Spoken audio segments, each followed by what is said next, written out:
तो hello students, कैसे हैं आप सभी। My self Sunil Yadav. एक बार हम फिर से तुम्हारे सामने आ गए हैं वन शॉट लेकर के। चैप्टर है human eye and the colourful world. बहुत ही इंपॉर्टेंट चैप्टर होगा और बहुत ही सॉलिड हम लोग डिस्कशन करने वाले हैं, जो एग्जाम में फुल मार्क्स आपको दिलाने वाला है, जो कि आफ्टर 2 मंथ्स आपके एग्जाम्स आपके सर पे हैं। तो आप उसके पॉइंट ऑफ व्यू से इस पूरे लेक्चर को देख सकते हैं, इस पे पूरा डिपेंडेंट हो सकते हैं क्योंकि इसमें हम सारी वो बातें डिस्कस करेंगे जिसमें एग्जाम में जो क्वेश्चन बनेगा वो बाहर से ना आए। वन शॉट के अंदर इसको कवर करेंगे। अप्रॉक्सीमेटली 2 आवर्स का लेक्चर होगा। तो आप चलिए इस लेक्चर को स्टार्ट करते हैं, बने रहिएगा मेरे साथ, ठीक है बेटा। तो आइए बच्चों स्टार्ट करते हैं और हम लोग जो है वो ह्यूमन आई के बारे में सीखना शुरू करते हैं, ठीक है बेटा। ये अपने को ह्यूमन आई दिख रही है, हम लोगों की आईज, इसी के थ्रू हम सारी दुनिया देख पाते हैं। तो इसके बारे में हमको जो है बातें करनी है कि किस तरीके से होती है, क्या होती है। देखिए ह्यूमन आई के अंदर एग्जाम के पॉइंट ऑफ व्यू से अगर मैं बात करूं तो सबसे पहला फैक्ट जो है वो ये है कि diameter of the human eye ball इस पूरे को बोला जाता है, दैट इज 2.4 सेंटीमीटर, ठीक है। आई बॉल की जो डायमीटर होती है वो कितना होती है बेटा, 2.4 सेंटीमीटर। अब इसके कौन कौन से मेन पार्ट्स हैं जरा वो जान लीजिए सबसे पहले। तो सबसे पहले बेटा कॉर्निया, ठीक है। देखो ये हमारी पूरी आई है, इसके अंदर जो सबसे पहली जो लेयर आती है उसी को कॉर्निया बोलते हो। ऐसे समझ लो, लाइट आने के बाद आंखों के जिस हिस्से पे सबसे पहले टकराती है, राइट, उसी को क्या बोलते हैं, कॉर्निया बोलते हैं। आप ये देखिए, ये ऊपर जो दिख रही है, ये वाले, इसकी ब्लैक रीजन की मैं बात नहीं कर रहा हूं, ना इसके बाहर की बात कर रहा हूं। इसके ऊपर आपको हल्का ये दिख रहा होगा, ये लेयर, इसी को अपन लोग क्या बोलते हैं, कॉर्निया। मैं इसको मार्क कर देता हूं, कॉर्निया बोला जाता है इसे। ये जो पार्ट आप देख रहे हो ना, इतना सा, ये जो यहां से लेके ये जो इतना पार्ट दिख रहा है बेटा, इसे अपन लोग क्या बोलते हैं, कॉर्निया बोलते हैं, ठीक है। कॉर्निया बोलते हैं। क्या इसकी डेफिनेशन आप लिखेंगे, cornea is a thin transparent membrane bulging outward, ठीक है। वो ट्रांसपेरेंट एक मेम्ब्रेन के जैसे होती है, आंखों की सबसे पहले वही पड़ती है। लाइट का मोस्ट ऑफ द पार्ट उसी से रिफ्रैक्ट होता है, सबसे पहले लाइट, क्योंकि वहीं पे टकराती है, ठीक है। तो maximum refraction of light takes place from cornea. आइए चलिए आगे की बात करते हैं। देखिए जरा, यहां पे आप देख सकते हैं लाइट आई, सबसे पहले कहां पे टकराई, दैट इज कॉर्निया। आंखों पे आने के बाद लाइट सबसे पहले कहां पे टकराई, दैट इज कॉर्निया। उसी से टकराने के बाद लाइट बेंड होती है, यानी रिफ्रैक्शन होता है, ठीक है बेटा। आगे बढ़े। उसके बाद जो आती है बात वो है आइरिस। आइरिस क्या होती है, आप देखिए, आइरिस जो होती है, आंखों का जो कलर होता है ना, हम इंसानों के आंखों का कलर, जैसे लोग नहीं कहते हैं तुम्हारे आंखों का कलर ये है, नीली आंखें, ब्लैक, जो भी है, मतलब मैं उसमें नहीं जानने वाला। तो वो जो आंखों का जो कलर होता है किस हिस्से से डिसाइड होता है बताओ। सबसे सेंटर वाले पार्ट पे देखोगे तो इसको तो हम प्यूपिल बोलते हैं, ये तो ब्लैक सभी का होता है ऑलमोस्ट। बट ये वाला जो रीजन तुम्हें दिखाई दे रहा है, ये वाला, राइट, जिसमें कि अभी ये ब्लू कलर दिखाया गया है, ब्लू आइज, राइट।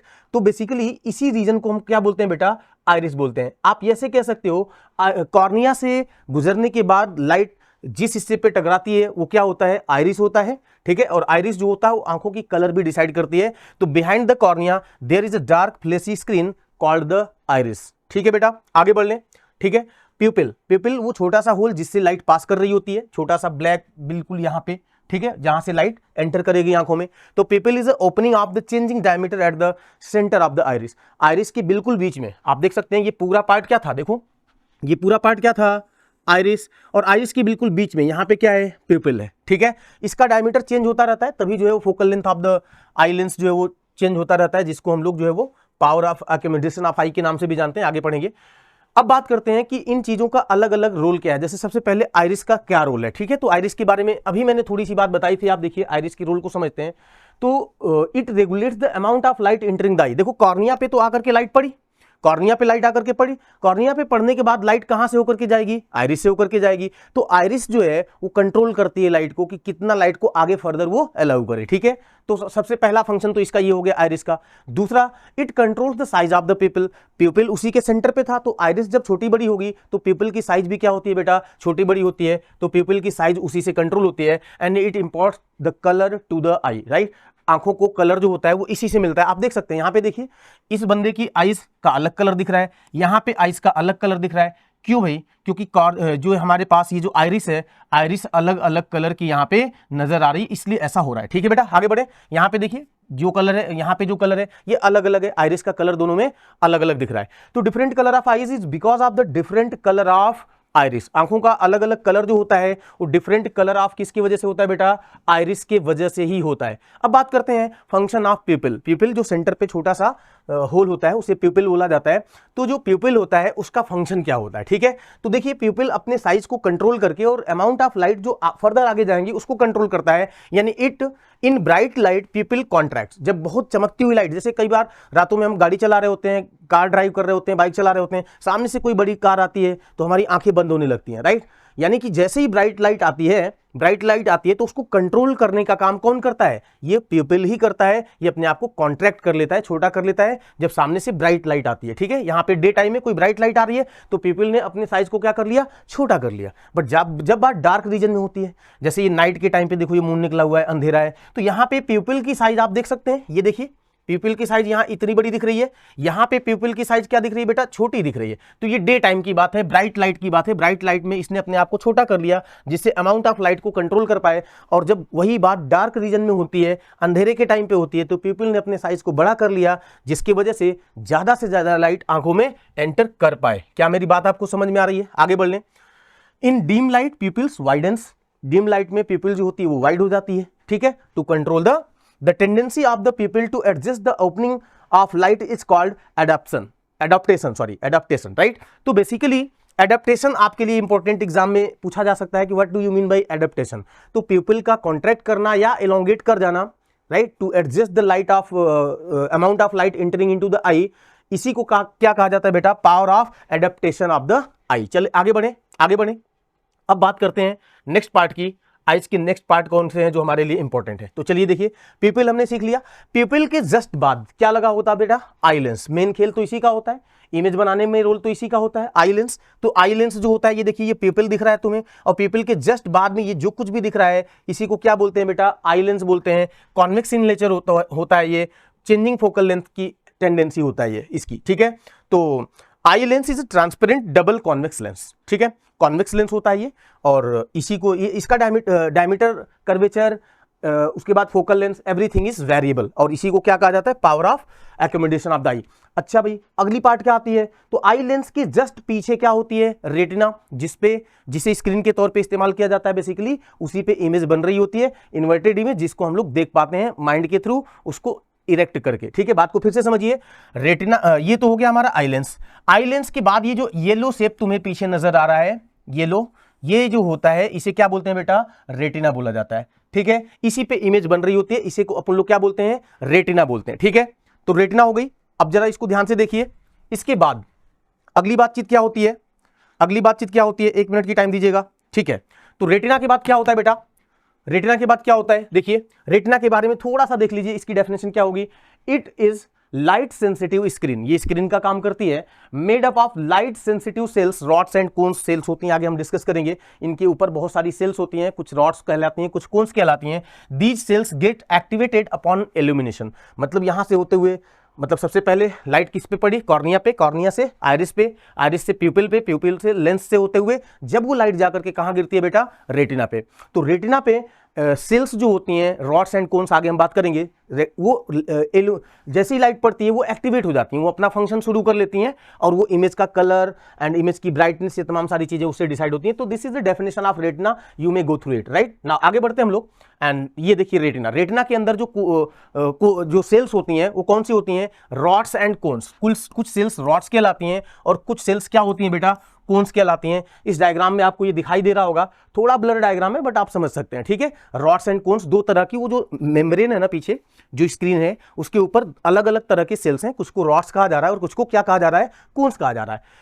तो retina has two kinds of the light sensitive cells, rods and cones. And rods and cones का फंक्शन क्या होता है जरा वो समझ लेते हैं। देखो रॉड्स का फंक्शन क्या है, तो rods are responsible for adjusting our eye to different intensity of light, ठीक है भाई। अगर मान लीजिए अलग अलग अमाउंट की लाइट अगर आई, इंटेंसिटी का मतलब क्या है, कहां गया, यहां पे लिखा होगा, देखिए, इंटेंसिटी का मतलब है ब्राइटनेस, लाइट की ब्राइटनेस। तो अलग अलग इंटेंसिटी की लाइट जब रेटिना पे जाकर के गिरेगी, राइट, तो फिर वो उसके हिसाब से ही ब्राइट या डार्क इमेज बनती है, ब्राइट या फिर लेस ब्राइट इमेज बनती है। तो वो जो हमारे पास लाइट के इंटेंसिटी के हिसाब से मतलब एडजस्टमेंट है, वो कौन सी सेल्स करती हैं, रॉड्स सेल्स करती हैं। तो rods are responsible for adjusting our eye. हमें कैसे पता चलता है कि वहां ज्यादा ब्राइट दिख रहा है, वहां डार्क दिख रहा है, ये कैसे पता चलता है भाई, कुल मिलाकर के इमेज तो रेटिना पे बन रही है, तो रेटिना पे कोई ऐसी इंफॉर्मेशन मिलती होगी, तो वो ये रॉड जो है ना ये बताता है कि कहां पे अंधेरा है, कहां पे ब्राइट रीजन है, ठीक है। तो रॉड्स ऐसी सेल्स होती हैं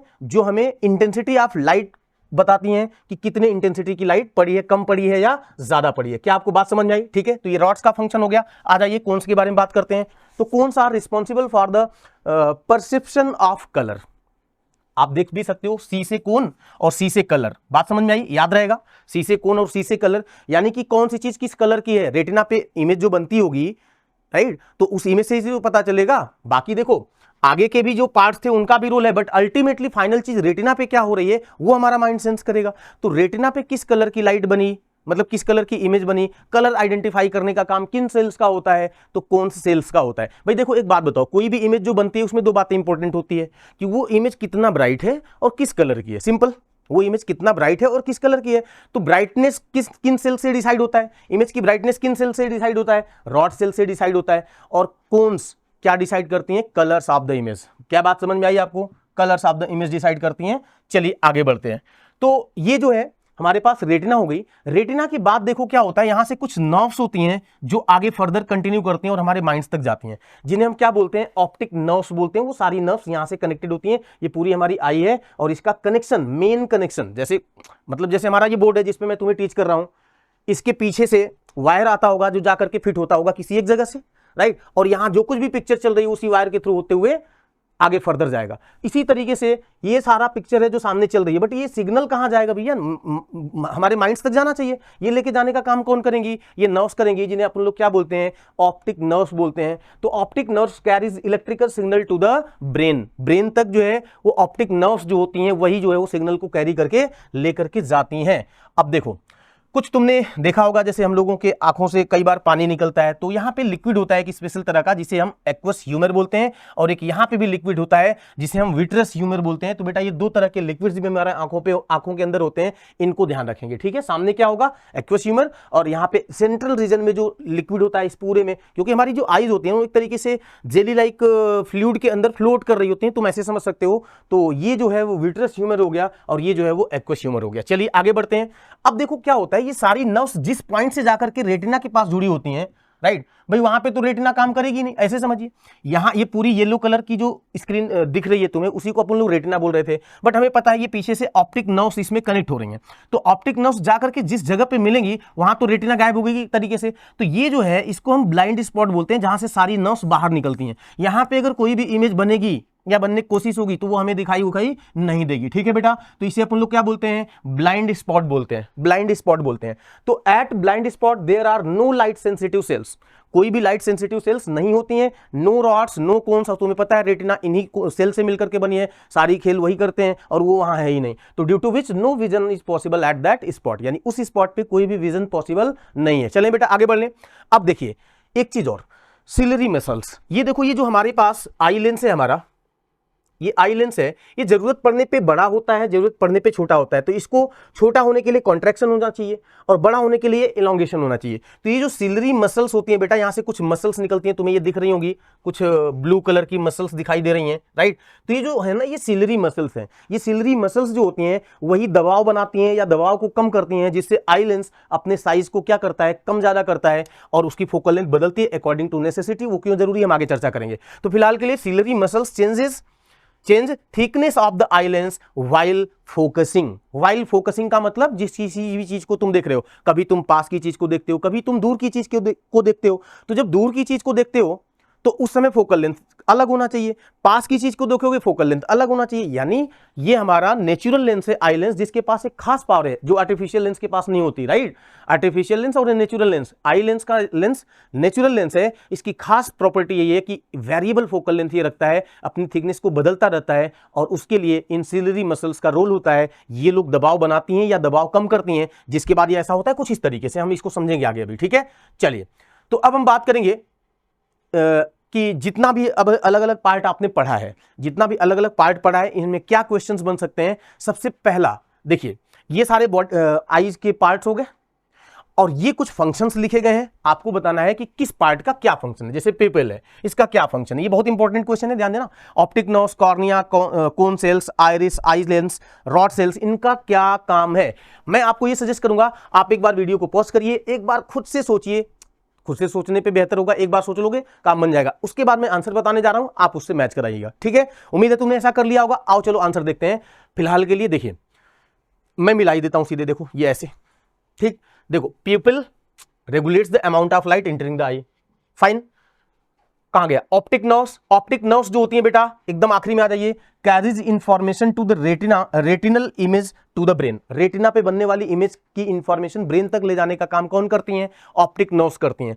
कॉर्निया, कॉर्निया के बारे में क्या बोला गया? Bulges outwards and hence causes maximum refraction of light. सबसे पहली वाली लेयर जिसको मैंने बताया था, कोन सेल्स, कोन सेल्स क्या करती हैं बताओ, जल्दी बताओ, ट्रिक बताया था तुम्हें, conveys the colour of the image to the brain. Image किस कलर की बनी है ये बात बताता है। आइरिस, आइरिस जल्दी से याद करके बताइए क्या बोला था? तो बोला था imports colour to the human eye, imports colour to the human eye and control the amount of light entering the eye. ध्यान देना, कंफ्यूज मत करना, ये है अलग चीज, ये इमेज की कलर डिसाइड करेगा। जो हमारी कोन सेल्स होती हैं रेटिना पे, वो हमें ये बताएंगे कि ठीक है इमेज किस कलर की बन रही है। अच्छा, अल्टीमेटली हम लोग देखते तो इमेज है ना, रेटिना पे इमेज बनती है और उस इमेज को हमारा ब्रेन जो है वो सेंस करता है, राइट। तो जो वो इमेज बनी वो किस कलर की है ये कौन सेल से डिसाइड होगा। बट आंखों का कलर, जैसे डेली टू डेली लाइफ में हम नहीं बोलते हैं तुम्हारी आंखें बहुत नीली है, कई सारे सॉन्ग्स बने हुए भाई ब्लू आइज के ऊपर, आप समझ सकते हैं, ठीक है। किसी की कोई और कलर की आंखें, तो वो जो आंखों का कलर होता है वो बेटा आइरिस से डिसाइड होता है। कहां गया आइरिस? ये है, ठीक है। तो आइरिस से क्या डिसाइड होता है? Imports colour to the human eye. And एक बात और होता है, एक तो ये कलर डिसाइड करता है और दूसरा क्या डिसाइड करता है कि controls the amount of light entering the eye. उसी की बात से तो पीपल स्टार्ट होती है। तो मतलब आइरिस जो होता है सबसे पहले लाइट को कंट्रोल करेगा, फिर पेपिल कंट्रोल करेगा, देन आफ्टर वो लेंस से पास होते हुए रेटिना पे जाएगी, फिर वो जो हमारा रोड सेल्स होता है उसकी इंटेंसिटी को समझ पाता है कि अच्छा ठीक है इतनी इंटेंसिटी की लाइट आई है। चलें बेटा आगे बढ़ लें। तो आइरिस के बारे में बात कर लिया। आई लेंस, आई लेंस पूरा इमेज बनाने का काम इसी का होता है, ठीक है। Convert the rays of light so that the image is formed on the retina within the eye, it forms real and inverted. ये बात इंपॉर्टेंट है, आई लेंस से जो इमेज बनती है बेटा रियल एंड इन्वर्टेड इमेज बनती है। खासतौर से ध्यान रखना, रियल इमेज बनती है और ये इमेज कैसी होती है? इन्वर्टेड इमेज होती है, ठीक है। रियल इमेज कैसे पता चला कि बनती है? भाई एक बात बताओ, आई लेंस से पास होने के बाद, आई लेंस से पास होने के बाद ये मान लीजिए ये आई लेंस था, ठीक है, पीछे रेटिना थी, तो रेटिना पे तो लाइट रेज रियली में जाकर के कट करी ना भाई। तो real intersection of light rays क्या बनाता है? Real image. बताया था आपको पिछले लेक्चर में, पिछले चैप्टर में, बताइए। रियल इमेज बनती है by the real intersection of refracted light rays. तो इसका मतलब ये हुआ कि यहां पे रियल इमेज बन रही है क्योंकि लाइट रेज रियलिटी में वहां पे जाकर के इंटरसेक्ट कर रही है। अगली बात ध्यान रखने की बात है, ये बहुत इंपॉर्टेंट बात है कि जो इमेज बनती है रेटिना पे वो इन्वर्टेड होती है। मतलब तुम्हें अगर मैं देख पा रहा हूं, तुम्हें अगर मैं देख पा रहा हूं या मुझे तुम देख पा रहे हो, तो जो मैं तुम्हें देख रहा हूं ना, तो तुम्हारी इमेज हमारे रेटिना पे इन्वर्टेड बन रही है, वो हमारा ब्रेन उसको सीधा करके दिखाता है। बात समझ आई? तो वो ब्रेन का फंक्शन है। चलिए आगे बढ़ लेते हैं। तो पावर ऑफ अक्यूमुलेशन, इसी की चर्चा मैंने आगे पीछे किया था अभी थोड़ी देर पहले। तो पावर ऑफ अक्यूमुलेशन क्या होता है?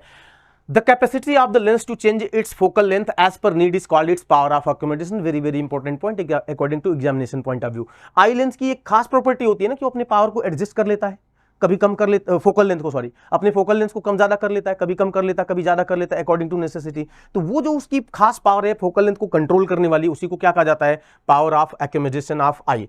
फार अवे ऑब्जेक्ट, जैसे कोई ऑब्जेक्ट जब दूर होगी, far away, right, far away मतलब काफी दूर कोई ऑब्जेक्ट होगी, तो उस केस में क्या होगा? ध्यान से देखिए, ये है हमारे पास आई लेंस, ये हमारे पास आई लेंस। जब दूर कोई ऑब्जेक्ट होगी तो दूर से लाइट रेज आएंगी, पैरेलल टू ईच अदर, दूर से लाइट रेज आएंगी। तो इस केस में होता क्या है कि ये जो हमारी सिलरी मसल्स होती है बेटा, वो दूर भागती हैं, थोड़ा सा इसको रिलैक्स करती हैं कुछ इस तरीके से। देखो ये सिलरी मसल्स है येलो कलर की, ये बीच में आई लेंस फंसा हुआ है उसके।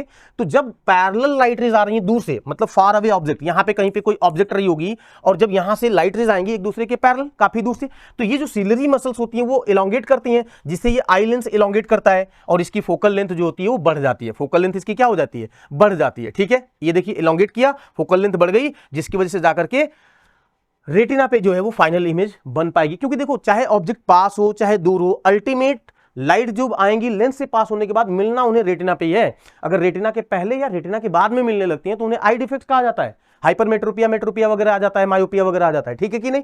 तो यहां पे अगर आई डिफेक्ट्स नहीं है, नॉर्मल आई है, तो चाहे ऑब्जेक्ट पास में हो चाहे दूर में हो, रेटिना में हमें कट कराना ही कराना है लाइट रेज को। और ये इसीलिए लेंस अपने फोकल लेंथ को बदलता रहता है, क्योंकि पैरेलल लाइट तो हमेशा फोकस पे मीट करती है। बात समझ में आई? तो फार अवे ऑब्जेक्ट जब होता है तो उस केस में क्या होगा? While seeing objects at large distance, जिसको इन्फिनिटी भी बोल सकते हैं, at large या infinity distances, the lens of the eye becomes flat and its focal length increases. यानी जब दूर की तरफ हम देख रहे होते हैं तो आई लेंस की फोकल लेंथ क्या होती है बेटा, इंक्रीज कर जाती है। ठीक है, बात समझ में आई। अब जब पास देखते हैं, जैसे यहां पे पास में कोई ऑब्जेक्ट है, यहां पे कोई पास में ऑब्जेक्ट है, नियर बाई ऑब्जेक्ट, तो इस केस में क्या होगा, उसको ये सिलरी मसल्स कंप्रेस करती हैं, सिलरी मसल्स कंप्रेस करती हैं, जिससे वो आई लेंस छोटा होगा, ये देखो फ्लैट होगा बीच में। ठीक है, ये ऐसे छोटा हुआ, तब जाकर के, क्योंकि ये डाइवर्जिंग लाइट है भैया, उसको और ज्यादा कन्वर्ज कराना पड़ेगा, और ज्यादा कन्वर्ज करने के लिए कन्वर्जिंग एबिलिटी ज्यादा करना पड़ेगा, यानी इसकी फोकल लेंथ को और ज्यादा घटाना पड़ेगा। तो कहीं ना कहीं यहां पे फिर से जाकर के इमेज जो है वो बन गई। अगर उसी साइज का होता तो पता चलता इमेज पीछे जाकर के बनती, और वो रेटिना पे बनती नहीं, दिखाई देती नहीं। तो यहां पे आई लेंस ने अपने फोकल लेंथ को चेंज किया है। यानी जब नियर बाई ऑब्जेक्ट्स होती हैं तो उस केस में क्या होता है, देखिए, while seeing near by objects, नजदीक की चीजों को देखने के लिए, the lens becomes more rounded and it's focal length decreases. ये देखो छोटा हो गया ना, पहले बड़ा था, ऐसे बड़ा था, फिर छोटा हो गया, तो मोर राउंडेड हो गया, इसकी फोकल लेंथ डिक्रीज हो गई, जिसकी वजह से जाकर के फिर से रेटिना पे इमेज जो है वो बन पाई। ठीक है बेटा, the minimum distance of an object, ये एक छोटी सी इंफॉर्मेशन है, इसको आप देख लीजिए, ये भी जरूरी है। The minimum distance of an object from a normal eye, normal eye से मिनिमम डिस्टेंस, क्या करना उस डिस्टेंस पे, at which it is clearly visible, right, without stress on the eye, is called as least distance of distinct vision. ये least distance of distinct vision आपको समझना है इसमें कि ये क्या होता है। ठीक है, least distance of distinct vision जानना था। ठीक है बेटा, तो list distance of distinct vision क्या होता है, least distance of distinct vision क्या होता है, देखिए ये उसकी डेफिनेशन लिखी गई है, राइट, कि वो कम से कम दूरी जहां पे हमें कोई भी ऑब्जेक्ट बिना आंखों पे स्ट्रेस दिए हुए ही बहुत क्लियरली दिखाई देती हैं, उसी को क्या कहा जाता है, least distance of distinct vision. एक हेल्दी ह्यूमन आई के लिए इसकी वैल्यू 25 सेंटीमीटर होती है। For a normal human eye at the near point, जिसको least distance of distinct vision भी कहते हैं, is at 25 centimetre. Normal human eye के लिए least distance of distinct vision कितनी होगी, 25 सेंटीमीटर। ठीक है बेटा, आगे आगे आ जाए, अगले पॉइंट पे आ जाते हैं। Far point of the eye, far point of the eye क्या होता है, मतलब near point of the eye क्या होगा, 25 सेंटीमीटर। हेल्दी ह्यूमन आई क्या, नियर पॉइंट का मतलब कि कहां से कहां तक की नजदीक से नजदीक दूरी को बहुत क्लियरली देखा जा सकता है, 25 centimetre. But far point of the healthy human आई क्या होता है बेटा, मतलब वो मैक्सिमम डिस्टेंस जहां तक तुम क्लियरली देख सकते हो हेल्दी ह्यूमन आई से, वो क्या होता है, याद रखना, इनफाइनाइट होता है। ठीक है, तो the farthest point up to which the eye can see objects clearly is called the far point of the eye, and for healthy human eye its value is infinite, its value is infinity, जो भी कह लो, मतलब infinity का मतलब बहुत दूर तक, बहुत दूर तक। Then compare to other distances, that distance is much much large up to which we can see clearly, right, up to which we can see clearly. Infinity का मतलब ये नहीं कि जो डिफाइंड ही ना हो, डिफाइंड है बट वो दूर है, बाकी डिस्टेंसेस के रिस्पेक्ट में दूर है। ठीक है, आगे बढ़ लें। आई डिफेक्ट्स, ये तो हो गया ह्यूमन आई से रिलेटेड इंफॉर्मेशन कि ऐसा ऐसा ऐसा ऐसा होना चाहिए। किसी की आंखों में कुछ तकलीफ आ गई, कुछ गड़बड़ हो गया, तो वहां पे आई डिफेक्ट्स आता है, चीजें बढ़िया नहीं दिखती। तो कितने तरह के आई डिफेक्ट्स होते हैं, उन्हें किस तरीके से रिमूव किया जा सकता है, लेट्स डिस्कस देम। नॉर्मल आई के बारे में पहले जान लीजिए कि नॉर्मल आई क्या होती है। तो नॉर्मल आई जैसा कि ये देख सकते हैं, eye ball, eye lens, right, cornea, cornea से लाइट इंटर करने के बाद लेंस से होकर के गुजरी और रेटिना पे जाकर के इमेज बन गई, यहां पे इमेज जो है वो बन रही है। ठीक है, तो image is formed on the retina. Healthy human eye के लिए कहीं भी ऑब्जेक्ट हो, ध्यान रखना बेटा, इमेज कहां बननी चाहिए, रेटिना पे बनना चाहिए, यानी यहां पे इमेज बननी चाहिए, राइट। बट जब हम आई डिफेक्ट्स की बात करते हैं, यानी डिफेक्टेड आईज की बात करते हैं, जैसे एक एक डिफेक्ट्स होते हैं, मायोपिया, हाइपरमेट्रोपिया। तो पहले मायोपिया के बारे में बात कर लेते हैं। मायोपिया को नियर साइटेडनेस बोला जाता है। ठीक है, मायोपिया, देखो मायोपिया, राइट, मायोपिया छोटा लेटर में लिखा हुआ है, कम लेटर्स में लिखा हुआ है। हाइपरमेट्रोपिया बड़े लेटर में लिखा हुआ है। याद रखने का तरीका बता रहा हूं, कनेक्शन। तो मायोपिया छोटे, तो नियर, नियर छोटा होता है, मायोपिया भी छोटा सा ही लिखा हुआ है। तो मायोपिया नियर साइटेडनेस होता है, बट दिखता कहां का नहीं है, यहां पे ये उल्टी बात होती है, समझना, बताता हूं कैसे। जैसे समझिए, यहां पे कोई बिल्डिंग है जो हमसे काफी दूर है, far away object, right, far away object. कोई न्यूज़पेपर है, पास में देख के रखते हैं, मतलब कोई न्यूज़पेपर पढ़ते हैं तो फार अवे थोड़े रखते हैं, तो पास में देखते हैं। तो ऐसे दो ऑब्जेक्ट्स होती हैं हमारे सामने, एक पास की और एक दूर की। तो जब मायोपिया होती है बेटा, मायोपिया होती है, तो जो आंखें होती है ना, जब इन दोनों को देखना शुरू करोगे, एक बार पास की ऑब्जेक्ट को और एक बार दूर की ऑब्जेक्ट को, तो जरा देखो तो इसमें कौन सी ऑब्जेक्ट दिखाई दे रही है। मैंने क्या इस पिक्चर में दिखाई, ये है ह्यूमन आई, जिसको मायोपिया हो चुका है, राइट। तो मायोपिया होने के बाद अगर हम दो ऑब्जेक्ट्स को देखें, एक पास वाली और एक दूर वाली, तो जरा देखिए इस इमेज में क्या दिख रहा है तुम्हें, बिल्डिंग ब्लर दिख रही है, यानी दूर वाली चीज नहीं दिख रही है, और न्यूज़पेपर दिख रहा है। दैट मीन्स कि मायोपिया में, नियर साइटेडनेस में दूर वाली चीजें दिखना बंद हो जाती हैं। ब्लर दिखती हैं, ऐसे कह सकते हो, ठीक है ना। तो मायोपिया छोटा सा लिखा हुआ है, नियर साइटेडनेस ये भी छोटा ही लिखा है, बट कहां का नहीं दिखता बेटा, दूर का नहीं दिखता, ये ध्यान रखना, मायोपिया में दूर का नहीं दिखता, ठीक। क्यों नहीं दिखता, कैसे करेक्शन होगा, लेट्स डिस्कस देम। तो नॉर्मल आई में क्या होता है, नॉर्मल आई में क्या होता है बताइए। नॉर्मल आई में जब डिस्टेंट ऑब्जेक्ट होती है कोई भी, यानी ये छोटू दूर पे बहुत खड़ा हुआ है, लाइट रेस पैरेलल जाती हैं, पैरेलल जाते जाते याद करो मेरे साथ साथ बोलो, सबसे पहले कहां से पास होगी लाइट, कॉर्निया से, उसके बाद कहां से पास होगी, आइरिस से, मतलब आइरिस पे जाके टकराएगी, उसने लाइट को कंट्रोल किया, फिर किसके अंदर से पास किया, प्यूपिल से। देखो ये हो गई कॉर्निया, इसके बाद क्या हो गई आइरिस, ये ब्लू वाला क्या हो गया आइरिस, लाइट यहां से पास हुई, कॉर्निया ये पूरा होता है, ये पूरा कॉर्निया होता है इतना, ठीक है कि नहीं, मैं रिवाइज करा रहा हूं, ठीक है। कॉर्निया, उसके बाद से ये क्या हो गया बेटा आइरिस। अब आइरिस के अंदर ये छोटा सा अपना छोटा सा सुंदर सा होल, जिसे हम क्या बोलते हैं प्यूपिल। प्यूपिल से लाइट पास करके कहां गई बेटा, ये आई लेंस में गई, मेरे साथ साथ बोलोगे याद हो जाएगा, इंपॉर्टेंट है। और आई लेंस ने उसको क्या किया, कन्वर्ज किया और लाइट जाकर के कहां पे कन्वर्ज हो गई, रेटिना पे। तो रेटिना पे एक इमेज बनी, और आप उस इमेज की जरा क्वालिटी को फोकस करिएगा, ये इमेज इन्वर्टेड बनी है, ये छोटू का सर ऊपर है और यहाँ पे इमेज जो बनी है उसमें नीचे। तो यही बोला जा रहा है कि इमेज जो रेटिना पे बनती है वो हमेशा इन्वर्टेड बनती है। क्यों इन्वर्टेड बनती है, अगर ये तुम्हें जानना हो तो इसके लिए तुम्हें पिछले लेक्चर्स में जाना पड़ेगा, जिसमें हम लोगों ने image formation by convex lens के बारे में बात किया था। रियल इमेज वो जितनी भी बनाता है सब के सब इन्वर्टेड ही बनाता है, ठीक है। फिर ऑप्टिकल नर्व से होते हुए ये सिग्नल जाएगा ब्रेन को, और ब्रेन इसको सीधा करके दिखाएगा कि अच्छा वहां पे ये चीज बनी थी, ठीक है बेटा। आगे बढ़ ले। तो डिफेक्टेड आई में क्या होगा, ये तो था नॉर्मल आई, बट डिफेक्टेड आई में क्या होता है, वो जो डिस्टेंट वाली ऑब्जेक्ट है वहां से जब लाइट रेज आती है ना बेटा, तो जरा उनको फोकस करना कि कैसे आती हैं। This defect may arise due to elongation of the eye ball. अभी तुम्हें ये आई बॉल दिख रहा है, ये आई बॉल दिख रहा है, ड्यू टू सम रीजंस ये जो हमारा आई बॉल होता है वो इलॉन्गेट हो जाता है कुछ इस तरह से, फोकस करना, ये देखो बड़ा हो गया, फिर से देखिए ये नॉर्मल था, elongation of the eye ball क्या हुआ, इलॉन्गेट हुआ, और आई बॉल के इलॉन्गेट हो जाने की वजह से the light rays from a distant object arriving at the eye lens get converged at a point in front of the retina।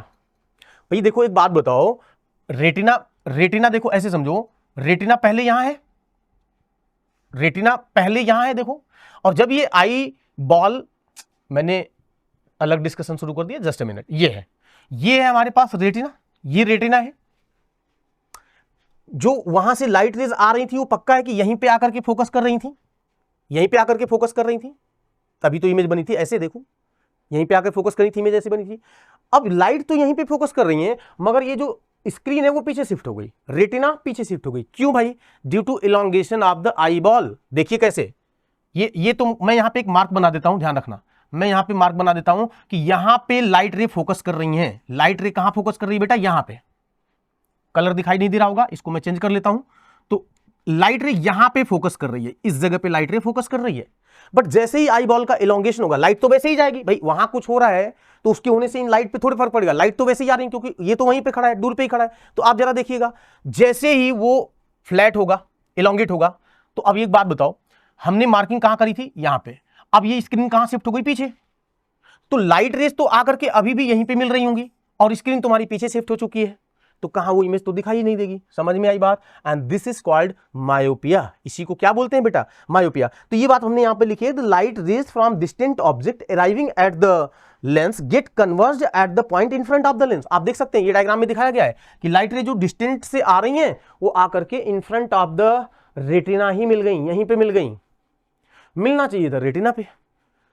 तो दिस इज मायोपिया। तो यानी मायोपिया में क्या होता है, दूर की ऑब्जेक्ट दिखना बंद हो जाती है। क्यों बंद हो जाती है, due to elongation of the eye ball, due to elongation of the eye ball, retina पीछे शिफ्ट हो गई, रेटिना पीछे शिफ्ट हो गई। आई लेंस में कोई गड़बड़ी नहीं है, आई लेंस में कोई गड़बड़ी नहीं है, रेटिना पीछे शिफ्ट हो गई, रेटिना पीछे शिफ्ट हो गई, इमेज पहले ही बन गई, दिखाई नहीं दे रही है। अब हम क्या करें, रेटिना तो दबा के धक्का मार के आगे तो लाओगे नहीं ना, कुछ जुगाड़ करो कि लाइट ही वहीं पे पहुंच जाए। तो इसके लिए तुम क्या करोगे, सोच के देखो जरा, ये लाइट रे जाके कन्वर्ज हो रही है, तो इनको थोड़ा बाहर निकालो ताकि जाके वापस रेटिना पे मिले, थोड़ा बाहर की तरफ फैलाओ इनको, भाई पहले मिल गई ना, तो इनको रेटिना पे मिलाने के लिए, यहां पे मिलाने के लिए, अभी यहां मिल रही है, यहां मिलाना है, यानी ये लाइट रेस को ऐसे यहां ले जाकर के मिलाना है। तो तुम बताओ लाइट रेस को लेस कन्वर्ज करोगे कि और ज्यादा कन्वर्ज करोगे, कुल मिला के लाइट रेस को डाइवर्ज करोगे। डाइवर्ज करने के लिए डाइवर्जिंग लेंस लगा दीजिए, लेंस के सामने देखिए करेक्शन हो गया, ठीक है, ये लो डाइवर्जिंग लेंस होता है ये, कॉनकेव लेंस कैसा होता है, डाइवर्जिंग। तो डाइवर्जिंग लेंस मिला देने से लाइट रेज फिर से वापस जाकर के वहीं पे मिलने लगेगी, तो लो दिखाई देना शुरू हो गया। समझ में आया तुम्हें, समझ में आया? बोलो। मायोपिया में क्या होता है बेटा, दूर की ऑब्जेक्ट दिखाई नहीं देती, दूर की ऑब्जेक्ट दिखाई नहीं देती। मायोपिया का दूसरा नाम क्या है बोलिए, शॉर्ट साइटेडनेस, राइट। क्यों नहीं दिखाई देती, because eye ball has been elongated. Due to elongation of the eyeball, image formed just in front of the retina, not on the retina exactly, right? Due to which we have to use a concave lens, that is a basically diverging lens, to again focus the refracted rays at the retina. बात समझ में आई? तो retina पे दोबारा आई raise को focus करने के लिए हमको ऐसा करना पड़ेगा, and this is the correction. Hopefully आपको ये बात समझ में आ गई होगी। This defect can be corrected by using a concave lens of appropriate focal length. भाई अप्रोप्रिएट फोकल लेंथ तो रखनी पड़ेगी, मान लो ज्यादा फैला दिया फिर से दिक्कत आ जाएगी। तो इसलिए आपने देखा होगा कि जब तुम आई टेस्ट कराने जाते हो तो वहां पे अलग अलग पावर के लेंसेस तुमको जो है वो सजेस्ट किए जाते हैं। अच्छा एक बात बताओ मुझे, ये पावर जो इसकी पावर कैसी होगी, पॉजिटिव की नेगेटिव? जल्दी से मुझे बताइए। ये जो कॉनकेव लेंस है बेटा, इसकी पावर जो होती है वो कैसी होती है, फोकल लेंथ कैसी होती है? चलो अच्छा ये बताओ, कॉनकेव लेंस की फोकल लेंथ पहले पड़ती है कि बाद में पड़ती है? तो तुम्हें याद होगा ये नेगेटिव होती है। क्यों? क्योंकि पहले पड़ती है, तो इसकी पावर भी क्या होगी, नेगेटिव। तो तुमने देखा होगा कि जब डॉक्टर के पास जाते हो तो कई बार वो माइनस में तुमको पावर सजेस्ट करते हैं कि माइनस दिस, -1.5, -0.25, -0.5 डायोप्टर में यूनिट होती है उनकी power of the lens, right. तो नेगेटिव में अगर किसी को सजेस्ट किया गया है, अगर स्पेक्टिकल्स के जो पावर जो है लेंसेज के अगर तुम्हें नेगेटिव में सजेस्ट किए गए हैं, तो दैट मीन्स कि तुम्हें क्या है, मायोपिया। उस बंदे को क्या है, मायोपिया है। क्या बात आपको समझ में आ गई? उसे दूर की चीजें नहीं दिखती, दूर की चीजें नहीं दिखती। तो जब तुम्हें दूर की दिखने में दिक्कत होती है तो डॉक्टर जो होता है वो कौन सा लेंस इस्तेमाल करता है बताओ, नेगेटिव फोकल लेंथ की लेंस, यानी कि हमारा diverging lens, that is concave lens इस्तेमाल किया जाता है। होपफुली आपको ये बात समझ में आ गई हो। चलिए आगे बढ़ते हैं। तो मायोपिया के बारे में हमने सारी बातचीत कर ली, क्या क्या होता है वो सब हमें एक शॉर्ट में तुमको दोबारा यहाँ पे रिवाइज करा दे रहे हैं। नियर बाई ऑब्जेक्ट क्लियरली दिखती है, फार अवे ऑब्जेक्ट क्लियरली नहीं दिखती है। ये देख लीजिए, फिर से वही बातें फिर से वापस बताई जा रही हैं। नियर पॉइंट एकदम क्लियर रेटिना पे इमेज बन रही है, बट जब हम दूर की ऑब्जेक्ट, इसको तुम एक बार पढ़ लेना, ठीक है। मैं इसको दोबारा बोलूंगा, टाइम नुकसान होगी। वन शॉट हम लोग रिवाइज कर रहे हैं, सेम वही बातें हैं जो हमने तुम्हें अभी बताया था, ठीक है। आगे बढ़ ले बेटा, कुछ इमेजेस देख लीजिए, कुछ इमेजेस देख लीजिए। मायोपिक आई होगी तो क्या होगी, आई बॉल इलोंगेट हो गया, पहले इमेज बन गई। अब इसके करेक्शन के लिए तुम क्या करने वाले हो, तो सामने तुम लगाओगे बेटा ये वाला कॉनकेव लेंस, और लाइट रेज वापस जाकर के रेटिना पे फॉर्म होने लगेगी। इस तरीके से करेक्शन हो जाएगा। तो आप एक बार में इसका स्क्रीनशॉट ले लीजिए और अच्छे से इसको रिवाइज कर लेना। हमने सारी बातें एक ही जगह लिख रखी, समझा तुम्हें पहले से दिया। चलो आओ बढ़ते हैं और हम लोग चलते हैं मायोपिया के ऊपर। Power of the lens is negative, ये भी अभी बताया था तुम्हें, ठीक है। हाइपरमेट्रोपिया, सॉरी मायोपिया तो कर लिया, hypermetropia, right, that is called far sightedness. दूर की चीजें दिखाई देती हैं, ध्यान रखना, फार साइटेडनेस बोला जाता है, बट दूर की चीजें इसमें दिखाई देती हैं। क्या नहीं दिखाई देती बेटा, पास वाली नहीं दिखाई देती, दूर वाली दिखती है। क्या नहीं दिखती है, पास वाली नहीं दिखती है, ठीक है। ये देखो, दूर की बिल्डिंग है, पास की न्यूज़पेपर, ये है हमारे पास डिफेक्टेड आई। क्या नहीं दिख रहा है, क्या दिख रहा है बताओ तो, ये पास वाला नहीं दिख रहा, ठीक है। दूर की बिल्डिंगें तो बहुत प्रॉपर्ली दिख रही हैं। चलो आगे बढ़ लेते हैं, क्यों हुआ, कैसे हुआ, अब तुम रिलेट कर सकते हो सारी बातें। इसमें आई बॉल क्या हो जाएगा, कॉन्ट्रैक्ट हो जाएगा। पहले नॉर्मल आई के लिए देख लीजिए, नॉर्मल आई में पास की चीजें हैं, पास की चीजें हैं, इमेज रेटिना पे बन रही है, सब कुछ बढ़िया चल रहा है, जीवन सुखी सुखी चल रहा है, ठीक है। अब देखिए तो डिफेक्टेड आई में क्या हुआ, लो भैया, eye lens contract, sorry eye ball जो है वो कॉन्ट्रैक्ट कर गया, राइट, वहां पे इलोंगेट हुआ था, यहां पे क्या हुआ, कॉन्ट्रैक्ट कर गया। अब इमेज तो जाकर के पीछे बन गई, बनना यहां चाहिए था, यानी हमें क्या करना पड़ेगा, उस इमेज को जो यहां बन रही है उसे यहां शिफ्ट करना पड़ेगा, क्योंकि रेटिना आगे शिफ्ट हो चुकी है। तो इसके लिए मुझे मोर कन्वर्जन इस्तेमाल करना पड़ेगा, और मोर कन्वर्जन के लिए कन्वर्जिंग लेंस का इस्तेमाल करेंगे। और कन्वर्जिंग लेंस कौन सा होता है बेटा, कॉन्वेक्स लेंस। तुम्हें समझ में आ गई है मेरी बात, मेरी सारी बात, ये पढ़ सकते हो। The light rays from a near by object arriving at the eye lens get converged at a point behind the retina। क्यों भाई, क्योंकि कॉन्ट्रैक्ट कर गया था कौन, eye ball, eye ball contract कर गया था। अब इसके करेक्शन के लिए हम क्या करेंगे, करेक्शन के लिए हम क्या करेंगे, और ज्यादा कन्वर्ज कराएंगे लाइट रेज को। और कन्वर्जिंग लेंस कौन सा होता है, कॉन्वेक्स लेंस। तो ये रहा अपना प्यारा सा कॉन्वेक्स लेंस, हम आंखों के सामने लगा देंगे, बढ़िया फिर से वापस कन्वर्ज हो जाएंगी आकर के इमेज कहां पे, रेटिना पे, ठीक है। तो defect can be corrected by using a convex lens, that is called converging lens of appropriate focal length, क्योंकि कम ज्यादा कितना कन्वर्ज करना है, ठीक है। चलो आगे बढ़ ले, ओके फाइन। तो हाइपरमेट्रोपिया हमने देख लिया एक एक पॉइंट में, एक साथ हमने उन सारी बातों को फिर से जो है कि रिकॉल करा दिया। हाइपरमेट्रोपिया में फार अवे ऑब्जेक्ट्स हमें क्लियर दिखती हैं, मगर नियर बाई ऑब्जेक्ट्स हमें क्लियर नहीं दिखती हैं, राइट। नॉर्मल आई जब होती है, नियर बाई ऑब्जेक्ट्स रेटिना पे इमेज बनेगी, रेटिना पे इमेज बनेगी ऐसे। बट जब हाइपरमेट्रोपिक आई होगी यानी डिफेक्टेड आई होगी, यहां पे आप पढ़ सकते हैं, light rays from a nearby objects arriving at the eye lens gets converge at the point behind the retina. जब डिफेक्टेड आई होगी तब, ठीक है, डिफेक्टेड आई होगी तब। डिफेक्टेड होने के बाद defect can be arises due to eye ball gets flattened या कॉन्ट्रैक्ट, जो भी बोल सकते हो, फ्लैटेंड, राइट। आई बॉल क्या हो जाता है, फ्लैटेंड या कॉन्ट्रैक्ट हो जाता है, ये दोनों बातें आप बोल सकते हैं। And curvature of the cornea and the eye lens decrease, curvature जो होता है वो डिक्रीज कर चुका होता है कुछ इस तरीके से। तो यहां पे जो है नियर बाई ऑब्जेक्ट्स है और आप कॉन्वेक्स लेंस का इस्तेमाल करेंगे और ये करेक्ट हो जाएगी, ठीक है। तो आप इन पॉइंट्स को एक बार रीड कर लीजिएगा, जितना भी हमने समझा दिया तुम्हें, यही वो सारी बातें हैं, कुछ भी नया नहीं है। देखो तुम्हें जो मैं सिखा रहा हूं, एक बार अपने शब्दों में सारी डेफिनेशंस जरूर नोट कर लेंगे, क्योंकि तुम्हें समझ में आ जाएगा, एग्जाम में नहीं लिख पाओगे, बात समझ में आई? तो लिखने की प्रैक्टिस जरूर करना है बेटा। ये जितनी भी डेफिनेशंस हैं, नए वर्ड्स जहां पे भी आ रहे हैं, आप तुरंत उसको एक बार समझ लीजिए, पॉज करिए, अपने आप से उसको लिख लीजिए। फिर क्या करिए, अलग से उन सारे वर्ड्स को एक जगह कॉपी कर लीजिए, बाद में जब सारा का सारा लेक्चर कवर कर ले जाओ, एक बार फिर से उन सबकी डेफिनेशन लिख जाओ, लो फुल के फुल मार्क्स आएंगे इस चैप्टर में, कुछ भी बाकी नहीं रहेगा। चलिए आगे बढ़ लेते हैं। तो ये उसका करेक्शन है, तुम देख सकते हो, हमने कॉन्वेक्स लेंस लगाया और कॉन्वेक्स लेंस लगाने के बाद जो है वो कंप्लीट इमेज फिर से रेटिना पे बनना शुरू हो जाती है, ठीक है बेटा। आगे बढ़ लें। पावर ऑफ द लेंस कैसी होगी, positive. Power of the lens कैसी होगी, पॉजिटिव। हमारे आई लेंस में भी क्या, यहाँ पे हमारे भी स्पेक्स में क्या, कौन सा लेंस लगा है, बोलो पॉजिटिव। क्यों, मुझे पास को क्लियर दिखने में दिक्कत आती है, तो इसलिए हम लोगों ने क्या लगा लिया, पॉजिटिव, प्लस 0.5। चलो आगे बढ़े। हाइपरमेट्रोपिया बोला जाए तो हुआ होगा। आगे बढ़ते हैं भैया। प्रेसबायोपिया भी होती है, ओल्ड एज में होती है, ओल्ड एज में होती है ये, ठीक है, प्रेसबायोपिया, प्रेसबायोपिया, ठीक है। तो ओल्ड एज हाइपरमेट्रोपिया भी बोला जाता है इसको, क्योंकि ओल्ड एज के समय ये देखने को मिलती है। और ओल्ड एज में क्या होता है, फार अवे ऑब्जेक्ट्स तो क्लियर दिखती हैं, हाइपरमेट्रोपिया है ना ओल्ड एज वाली, नियर बाई ऑब्जेक्ट्स नहीं दिखती हैं, ठीक। तो यहां पे ओल्ड एज में यानी कि above 40 years, right, muscles near the eye lens lose their ability to change the focal length. याद करो, सिलरी मसल्स की चर्चा हमने स्टार्टिंग में करी थी। तो सिलरी मसल्स जो होती हैं वो अपनी एबिलिटी को थोड़ा लूज कर देती हैं, क्योंकि उन्हीं के कॉन्ट्रैक्शन और इलांगेशन से आई लेंस अपनी पावर को एडजस्ट करता था। तो यहां पे उनकी मसल्स जो होती हैं वो ओल्ड एज में जाने के बाद वो अपनी एबिलिटी को लूज कर चुकी होती हैं, जिसकी वजह से near point shift further from 25 centimetre. Near point जो 25 सेंटीमीटर पे होता है, वो 25 की बजाय पता चलता है 30 सेंटीमीटर पे शिफ्ट हो गया, 35 सेंटीमीटर पे। यानी तुम्हें 25 पे रखने पे बेहतर नहीं दिखेगा, 30 पे रखने पे बेहतर दिखेगा। तो ठीक है ना, 25 के ऑब्जेक्ट को शिफ्ट करके कहां लगा दो, 30 पे। इसके लिए प्रॉपर लेंस का इस्तेमाल कर लो, बात खत्म, ठीक। तो न्यूमेरिकल तो इस पे नहीं बनेंगे तुम्हारे एग्जाम में, राइट, न्यूमेरिकल कंप्लीट नहीं बनेंगे, फैक्चुअल न्यूमेरिकल बनेंगे।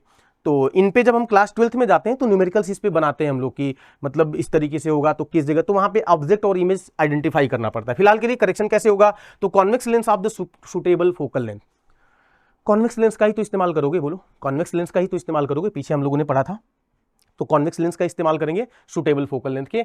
अब हम लोगों ने आई डिफेक्ट्स के बारे में जितनी भी चर्चा करी है, थोड़ी बातें और देख लेते हैं कि सम पीपल्स, ये अलग से एक इंफॉर्मेशन है, सम peoples develop a combination of myopia and presbyopia in which they are not able to see near as well as far away objects clearly।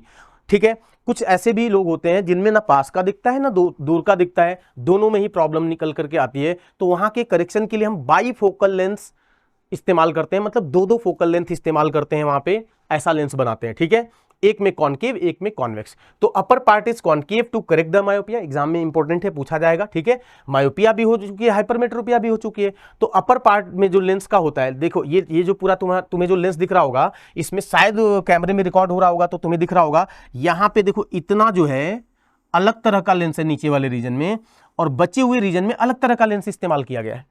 तो ये upper part is concave to correct myopia.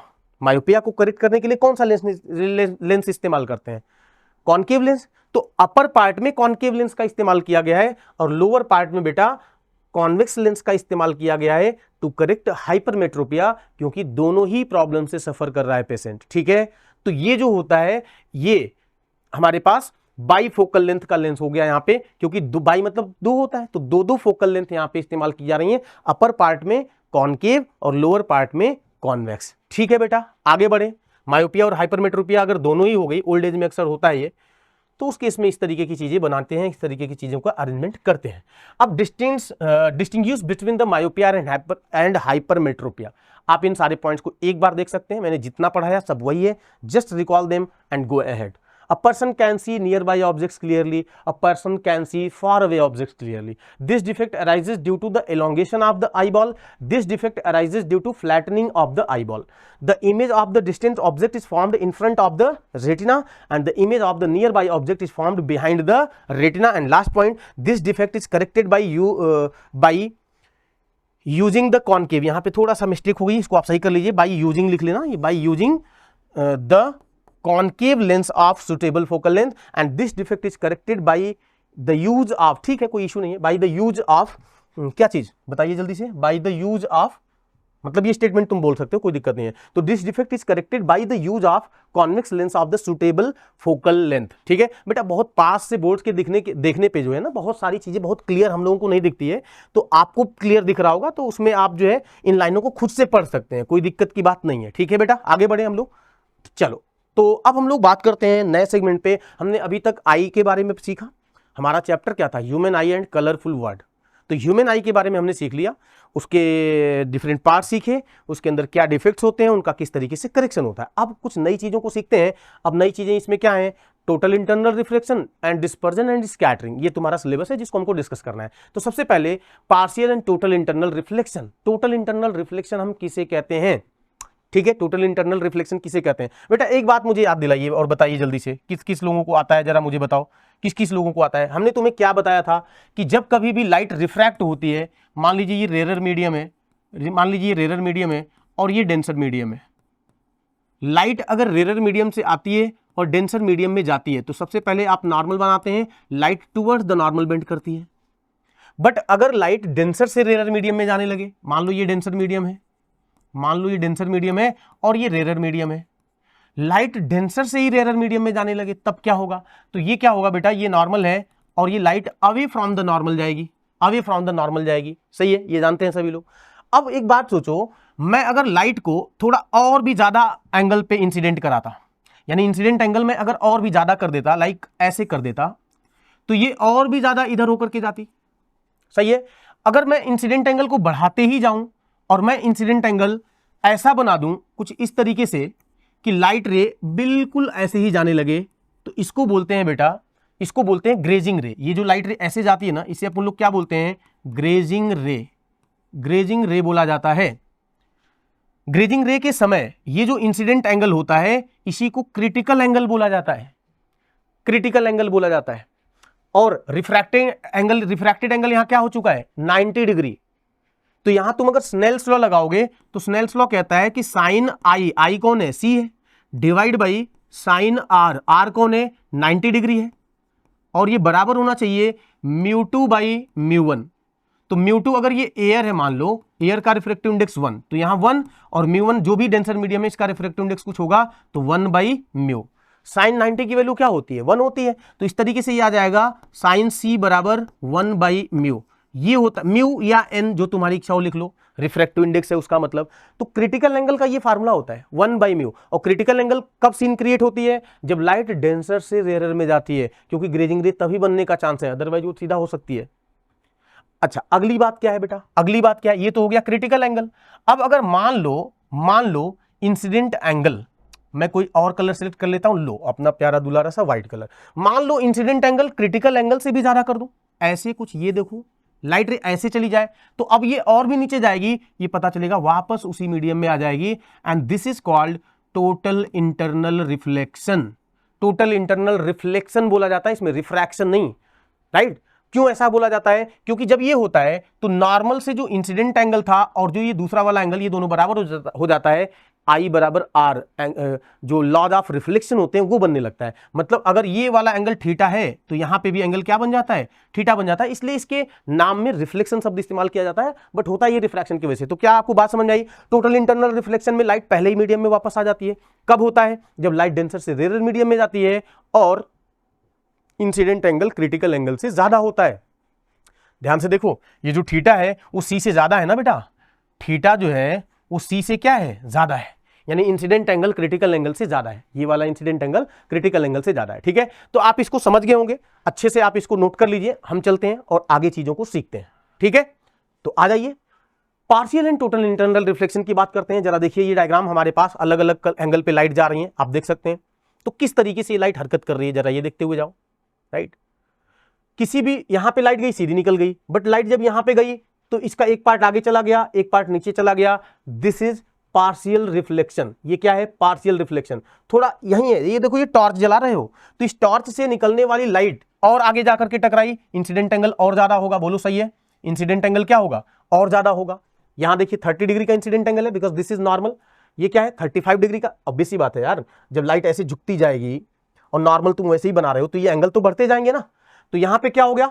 40 degree का incident angle, 40 degree का incident angle. और ये light देखो ये क्या कर रही है, ये क्या कर रही है, देखो ग्रेजिंग रे बनाते हुए जा रही है, और एक पार्ट तो रिफ्लेक्ट हो ही रहा है। अब जैसे ही इसके बाद की कोई चर्चा होती है, जैसे इस आखिरी वाले की, इस आखिरी वाले की, तो ये क्या होगा? ये तो टोटल इंटरनल रिफ्लेक्शन करेगा ना। ये क्या करेगा? Total internal reflection. ठीक है बेटा, टोटल इंटरनल रिफ्लेक्शन करेगा ये। राइट, क्रिटिकल एंगल से ज्यादा जब एंगल ऑफ इंसिडेंट हो जाएगा तब ऐसा होगा। ठीक है, तो जब क्रिटिकल एंगल होता है एंगल ऑफ इंसिडेंट, तो उस केस में एंगल ऑफ रिफ्रैक्शन क्या होगा? 90 डिग्री। तो ये तो क्रिटिकल एंगल के समय की बात हो गई, बट क्रिटिकल एंगल से ज्यादा पे क्या होगा? Total internal reflection. ये देखिए लाइट टोटल इंटरनल रिफ्लेक्शन कर जाएगी। तो टोटल इंटरनल रिफ्लेक्शन में ऊपर से जो रिफ्रैक्टेड एंगल होता है वो ग्रेटर देन 90 डिग्री हो जाता है। बात आपको समझ में आ गई? टोटल इंटरनल रिफ्लेक्शन कब होता है? व्हेन अ रे of light passes from denser to rarer medium and incident angle is greater than critical angle, then the light ray returns in the same medium after refraction and this is called total internal reflection। चले भैया आगे बढ़ ले, आगे बढ़े। ये देखो total internal reflection का एक एक्सपेरिमेंट है जो तुम्हारे स्कूल्स में, लैब में, घरों में, कहीं पे भी तुम कर सकते हो। यहाँ पे एक सोर्स ऑफ लेजर लाइट है, यहाँ पे एक ग्लास का बना हुआ एक चैम्बर है जिसके अंदर हम लोगों ने वो एक लिक्विड भर रखा है, वाटर भर सकते हो तुम। और यहाँ पे जब तुम अलग अलग एंगल पे लाइट मारोगे तो पाओगे कि एक समय के बाद लाइट जाएगी और कोई भी लाइट बाहर जाने के बजाय वो पानी से ही मुड़ करके इधर आ जाती है। तो यहाँ इस जगह पे क्या हो रहा है बेटा?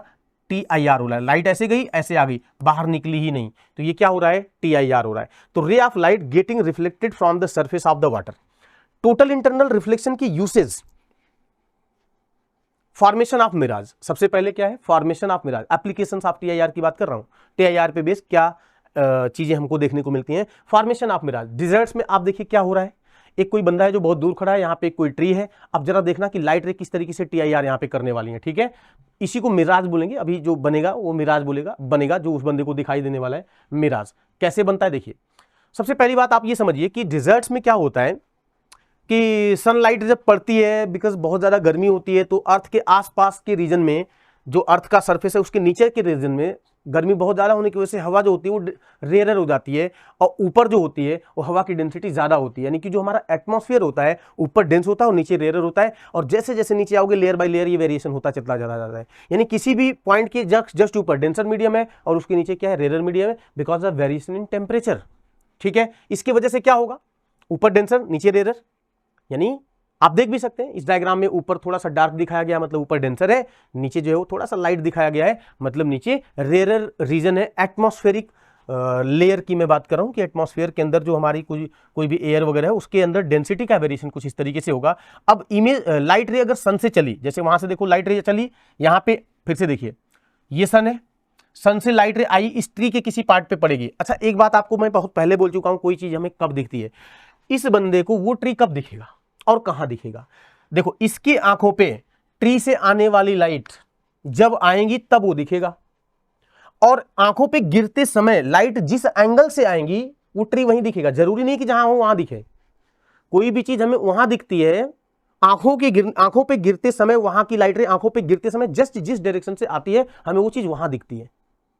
तो अब तुम्हें ये फोकस करना है कि सन से लाइट रे ट्री पे गिरी, ट्री से गिरने के बाद इसके आंखों पे जब पहुंची तो किस हालत में पहुंची, इस बात पे जरा आप फोकस करिएगा। ठीक है, तो चलिए देखिए लाइट रे वहां से आ रही है, यहां पे गिरी, यहां से गिरने के बाद ये देखो क्या हो रहा है, ये क्या हो रहा है? अवे फ्रॉम द नॉर्मल जा रही है लाइट, देखो, और यहां से तो TIR ही कर गई, इस जगह से तो TIR कर गई, अवे फ्रॉम द नॉर्मल जा रही थी, देखिए ये ऐसे आई, फिर नॉर्मल से दूर। ये ब्लैक पॉइंट, ब्लैक रीजन क्या है? नॉर्मल है भाई, ये सरफेस की लेयर है, ये ब्लैक लाइन में क्या है? नॉर्मल है।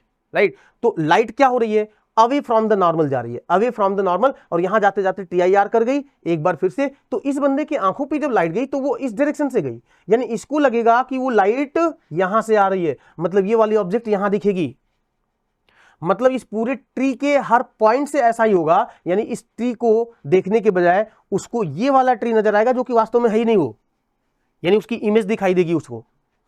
तो जहां पे कुछ ना हो वहां कुछ होने का एहसास हो तो उसे मिराज कहते हैं। समझ गए बेटा? तो ये क्या है, ये क्या है बताइए? ये हमारे पास ट्री जो कि रियलिटी में है और यहां कुछ भी नहीं फिर भी वहां लग रहा है कुछ है, तो दिस इज मिराज। एंड ये क्यों हुआ? Due to TIR, total internal reflection, atmospheric refraction बोल लीजिए, ज्यादा बेहतर बात है। ठीक है, आगे बढ़ ले बेटा, नेक्स्ट आगे बढ़े, अगली बातचीत करते हैं हम लोग। तो TIR का अगला यूज देखिए, TIR का अगला यूज कई बार हमें होता है डिजर्ट्स में, ऐसा दिखता है कि दूर सिचुएटेड जगह पे वहां पे कहीं पे वाटर है, जबकि वहां पे होता है नहीं। आप यहाँ पे देख सकते हैं ये पानी की लेयर नजर आ रही है ग्राउंड पे, जबकि वास्तव में ऐसा नहीं है, वो TIR की वजह से हो रहा है।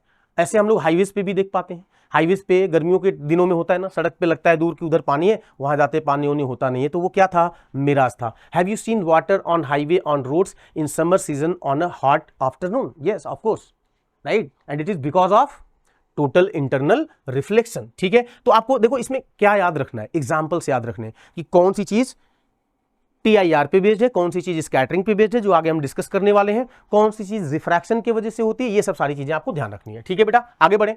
तो for mirage to occur there has to be total internal reflection, और टोटल इंटरनल रिफ्लेक्शन की दो कंडीशन पीछे अभी बताया था, कंडीशंस ऑफ मिराज या कंडीशंस ऑफ TIR भी बोल सकते हो। Light should travel from denser medium to rare medium. Condition of ये मिराज लिखा है, मिराज की जगह अगर TIR लिख दिया जाए तो भी वही लिखना है, क्योंकि मिराज में TIR ही होता है ना।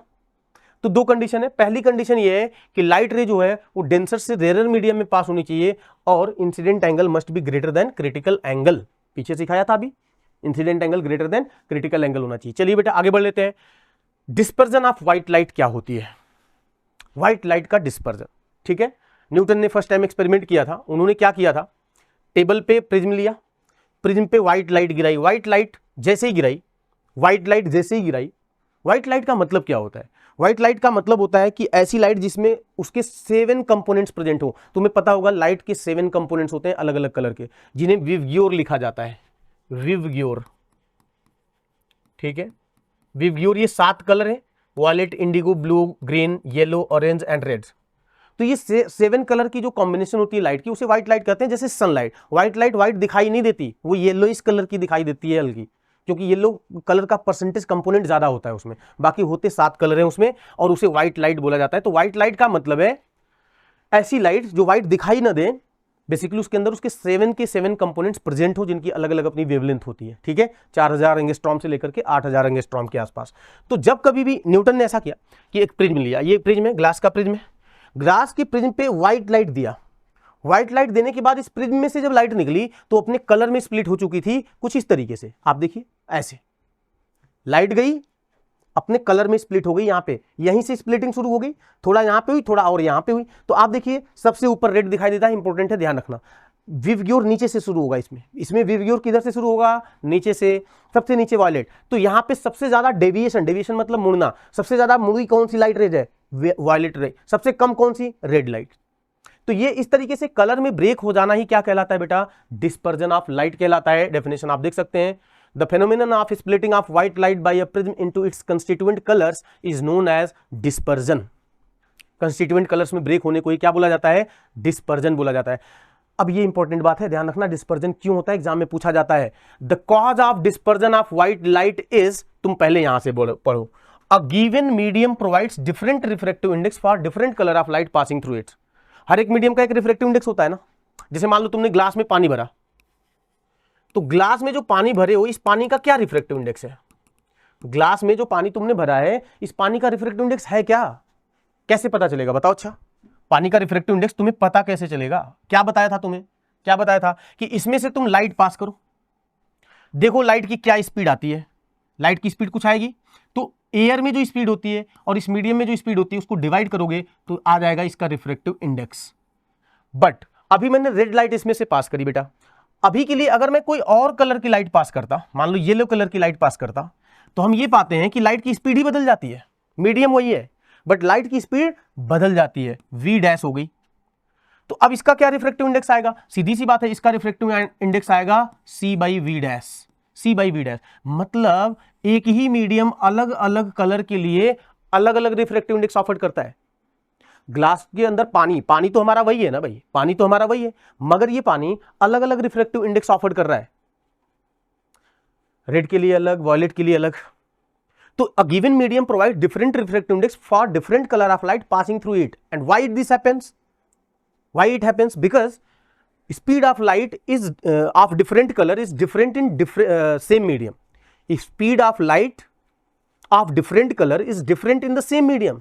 एक ही मीडियम में अलग अलग कलर की लाइट अलग अलग स्पीड से चलती है। देख लो, रेड कलर अलग से चल रहा है, येलो कलर अलग से चल रहा है, कोई और कलर अलग से चलेगा, जिसकी वजह से उसका रिफ्रैक्टिव इंडेक्स बदलता है, और रिफ्रैक्टिव इंडेक्स बदलने की वजह से ही डेविएशन बदलता है। क्योंकि डेविएशन, जब तुम क्लास 12th में जाओगे ना, तो डेविएशन का फार्मूला होता है डेल्टा बराबर म्यू -1 इंटू ए का मतलब होता है ये एंगल ऑफ प्रिज्म, ये एंगल ऑफ प्रिज्म, ये फार्मूला होता है। तो तुम देखो ना ध्यान से, म्यू अलग होगा तो डेल्टा अलग होगा, राइट, म्यू अलग होगा तो डेल्टा अलग होगा। जिसके लिए म्यू ज्यादा उसका लिए डेल्टा ज्यादा, जिसके लिए म्यू ज्यादा उसके लिए डेल्टा ज्यादा। और म्यू का लैम्डा से क्या रिलेशन होता है बताओ? अच्छा, मैं जब बता रहा हूं तो बता ही दूं, mu is inversely proportional to lambda. Mu refractive index अलग अलग कलर के लिए अलग अलग होता है, तो लैम्डा से इनवर्सली प्रोपोर्शनल, लैम्डा से कलर डिसाइड होता है। मैं तुम्हें बताते हुए चलूं, इधर से इधर जाने पे लैम्डा बढ़ता है। ये थोड़ा सा अब मैं ज्यादा बताने लगा, बट आप उम्मीद है कंट्रोल कर पाओगे इस चीज को, क्लास 12th में वैसे सिखाया जाएगा। सबसे कम वेवलेंथ बेटा वायलेट कलर की होती है, सबसे ज्यादा वेवलेंथ किसकी होती है? रेड कलर के लिए होती है। तो जब रेड कलर के लिए लैम्डा ज्यादा होगा, देखो mu is inversely proportional to lambda, तो lambda R is greater than lambda V. तो इसका मतलब म्यू ऑफ बताओ, mu of red colour is less than mu of violet colour. और अगर म्यू रेड कलर का ज्यादा है तो कम है, सॉरी, तो deviation of red colour will be less than deviation of violet colour. इसीलिए तो डेविएशन रेड कलर का कम हुआ और वायलेट कलर का ज्यादा हुआ। ये डेविएशन मतलब ये एंगल डेल्टा से रिप्रेजेंट किया जाता है इसको। ये डेल्टा आर है और ये डेल्टा वी है। ओरिजिनल डायरेक्शन से कोई भी लाइट कितने एंगल पे मुड़ गई, उसी को क्या कहा जाता है? Angular deviation. तो तुम खुद सोच के देखो, रेड कलर कम डेविएट हुआ, वायलेट कलर ज्यादा डेविएट हुआ। तुमको बस इतना सा ही ध्यान रखना है, सबसे ऊपर रेड आता है, सबसे नीचे वायलेट आता है। बट क्यों होता है उसकी वजह मैंने यहां पे बता दी। समझ में आ गया होगा तो ठीक है, नहीं समझ में आया होगा तो आप कोई बात नहीं, इसको दोबारा सुनना, आ जाएगा समझ में, कोई मुश्किल नहीं है। And still will discuss these all topics in the class 12th, right. Class 12th की फिजिक्स में बहुत डिटेल में सारा, क्योंकि न्यूमेरिकल है, यहाँ पे आपका थ्योरेटिकल है, ठीक है। चले आगे बढ़े, बात समझ में आई। फिलहाल के लिए डिस्पर्जन ऑफ व्हाइट लाइट क्या है? Splitting of light into its 7 constituent colours, जो कि विव्योर होते हैं, while passing through a prism is called dispersion of light. And why dispersion occurs? तो it is because a given medium provide different refractive index for different color of light passing through it. in other words we can say that, पीछे हमने लिखा था, the cause of dispersion of white light is the change in the speed of light with wavelength in the same medium. यहाँ पे in the same medium, ठीक है बेटा। तो आप जो है ना, मैं इसको नीट एंड क्लीन बना देता हूं, इसका एक स्क्रीनशॉट ले लीजिए, ठीक है। और बाकी जो है हम आगे पढ़ना शुरू करते हैं। ये कुछ फार्मूले हमने तुमको बताए हैं, हालांकि कोई काम का तुम्हारे है नहीं। तो अब चलो हम लोग जो है वो आगे बढ़ते हैं, इसको मैं इरेज करता हूं, ठीक। तो कुल मिला के मिनिमम डेविएशन रेड कलर का हुआ और maximum deviation, minimum deviation red colour का हुआ, इसकी स्पीड मैक्सिमम है, ठीक। और ये देखिए मैक्सिमम डेविएशन वायलेट कलर का हुआ, इसकी स्पीड मिनिमम है। पीछे हमने अभी तुमको समझाया था, ये वही बातें हैं। रिकॉम्बिनेशन ऑफ व्हाइट लाइट, देखो जब एक व्हाइट लाइट को प्रिज्म से पास करते हो तो स्प्लिट हो जाती है कलर्स में, इसको डिस्पर्जन कहा जाता है। फिर वापस एक उल्टा प्रिज्म इस्तेमाल कर लीजिए, फिर से वो वापस क्या करेगा, उन लाइट रेज को आपस में मिला देगा और इसको रिकॉम्बिनेशन कहा जाता है। जैसे ये दो प्रिज्म है, पहले प्रिज्म से व्हाइट लाइट गई, कलर में स्प्लिट करी, ऊपर रेड नीचे वायलेट, अब ये जाकर के जब दूसरे से पास हो गई, फिर से वापस मिल करके व्हाइट लाइट बन गई, इसी को रिकॉम्बिनेशन कहा जा रहा है। देखो ये स्प्लिटिंग कर रहा है वाला प्रिज्म और ये वाला उसको रिकम्बाइंड कर रहा है, तो इसको क्या बोलते हैं बेटा? Recombination of white light, right. और इन दोनों प्रिज्म को अगर हम आपस में मिला दें तो अंदर एक बार स्प्लिटिंग हो गई और एक बार रिकॉम्बिनेशन हुआ होगा, मगर हमको जाती हुई लाइट भी व्हाइट नजर आएगी और बाहर निकलती हुई भी लाइट व्हाइट नजर आएगी। यानी हमें पूरे ग्लास के स्लैब में इसीलिए डिस्पर्जन दिखाई नहीं देता। कुछ इस तरह से देखिए, ये हमारा कोई ग्लास स्लैब है, इसमें जब लाइट मारते हो तो डिस्पर्जन क्यों नहीं दिखता? सोचो, glass can be considered as a combination of the two inverted prism. आप कुछ इस तरीके से इसको दो इन्वर्टेड प्रिज्म से बना हुआ मान सकते हो। Hence there is no dispersion in the glass slab. ठीक है, ये देखो दो प्रिज्म आपस में जुड़े और हमको पता है कि एक स्प्लिट करेगा दूसरा रिकम्बाइंड करेगा, तो ओवरऑल तो कुछ नहीं दिखाई देगा। अब आ जाते हैं डिस्पर्जन के एप्लीकेशन पे। डिस्पर्जन के एप्लीकेशंस पे अगर आ जाए तो बेटा क्या तुमने ये देखा है कोई नई सी चीज? देखो तो देखा तो सबने होगा, और नहीं भी देखा होगा तो कहीं ना कहीं पढ़ा तो होगा ही। ठीक है, गांव में बहुत दिखती है अपने। ठीक, तो फिलहाल के लिए इसे रेनबो कहा जाता है। देखो ये रेनबो होती है, रेनबो। ठीक है, आफ्टर रेन स्काई के अंदर हमें दिखाई देती है ये rainbow. It is because of dispersion of light. इसमें देखो लाइट जो होती है, मतलब रेनबो के बाद, आफ्टर रेन वाटर के एटमॉस्फेयर के अंदर सम रेन ड्रॉप्स जो होती हैं वो सस्पेंडेड रह जाती हैं, जो प्रिज्म के जैसे बिहेव करती हैं और वो लाइट को डिफरेंट कलर्स में ब्रेक कर देती हैं, और उसी का ये इफेक्ट होता है कि हमको देखने को मिलता है। तो आप इसको देख सकते हैं, और बाकी ये काम कैसे करता है वो देख लेते हैं। ठीक है, rainbow is an arc of 7 colours. Rainbow में 7 कलर्स होते हैं, visible in the sky, which is produced by the dispersion of sun's light by rain drops in the atmosphere.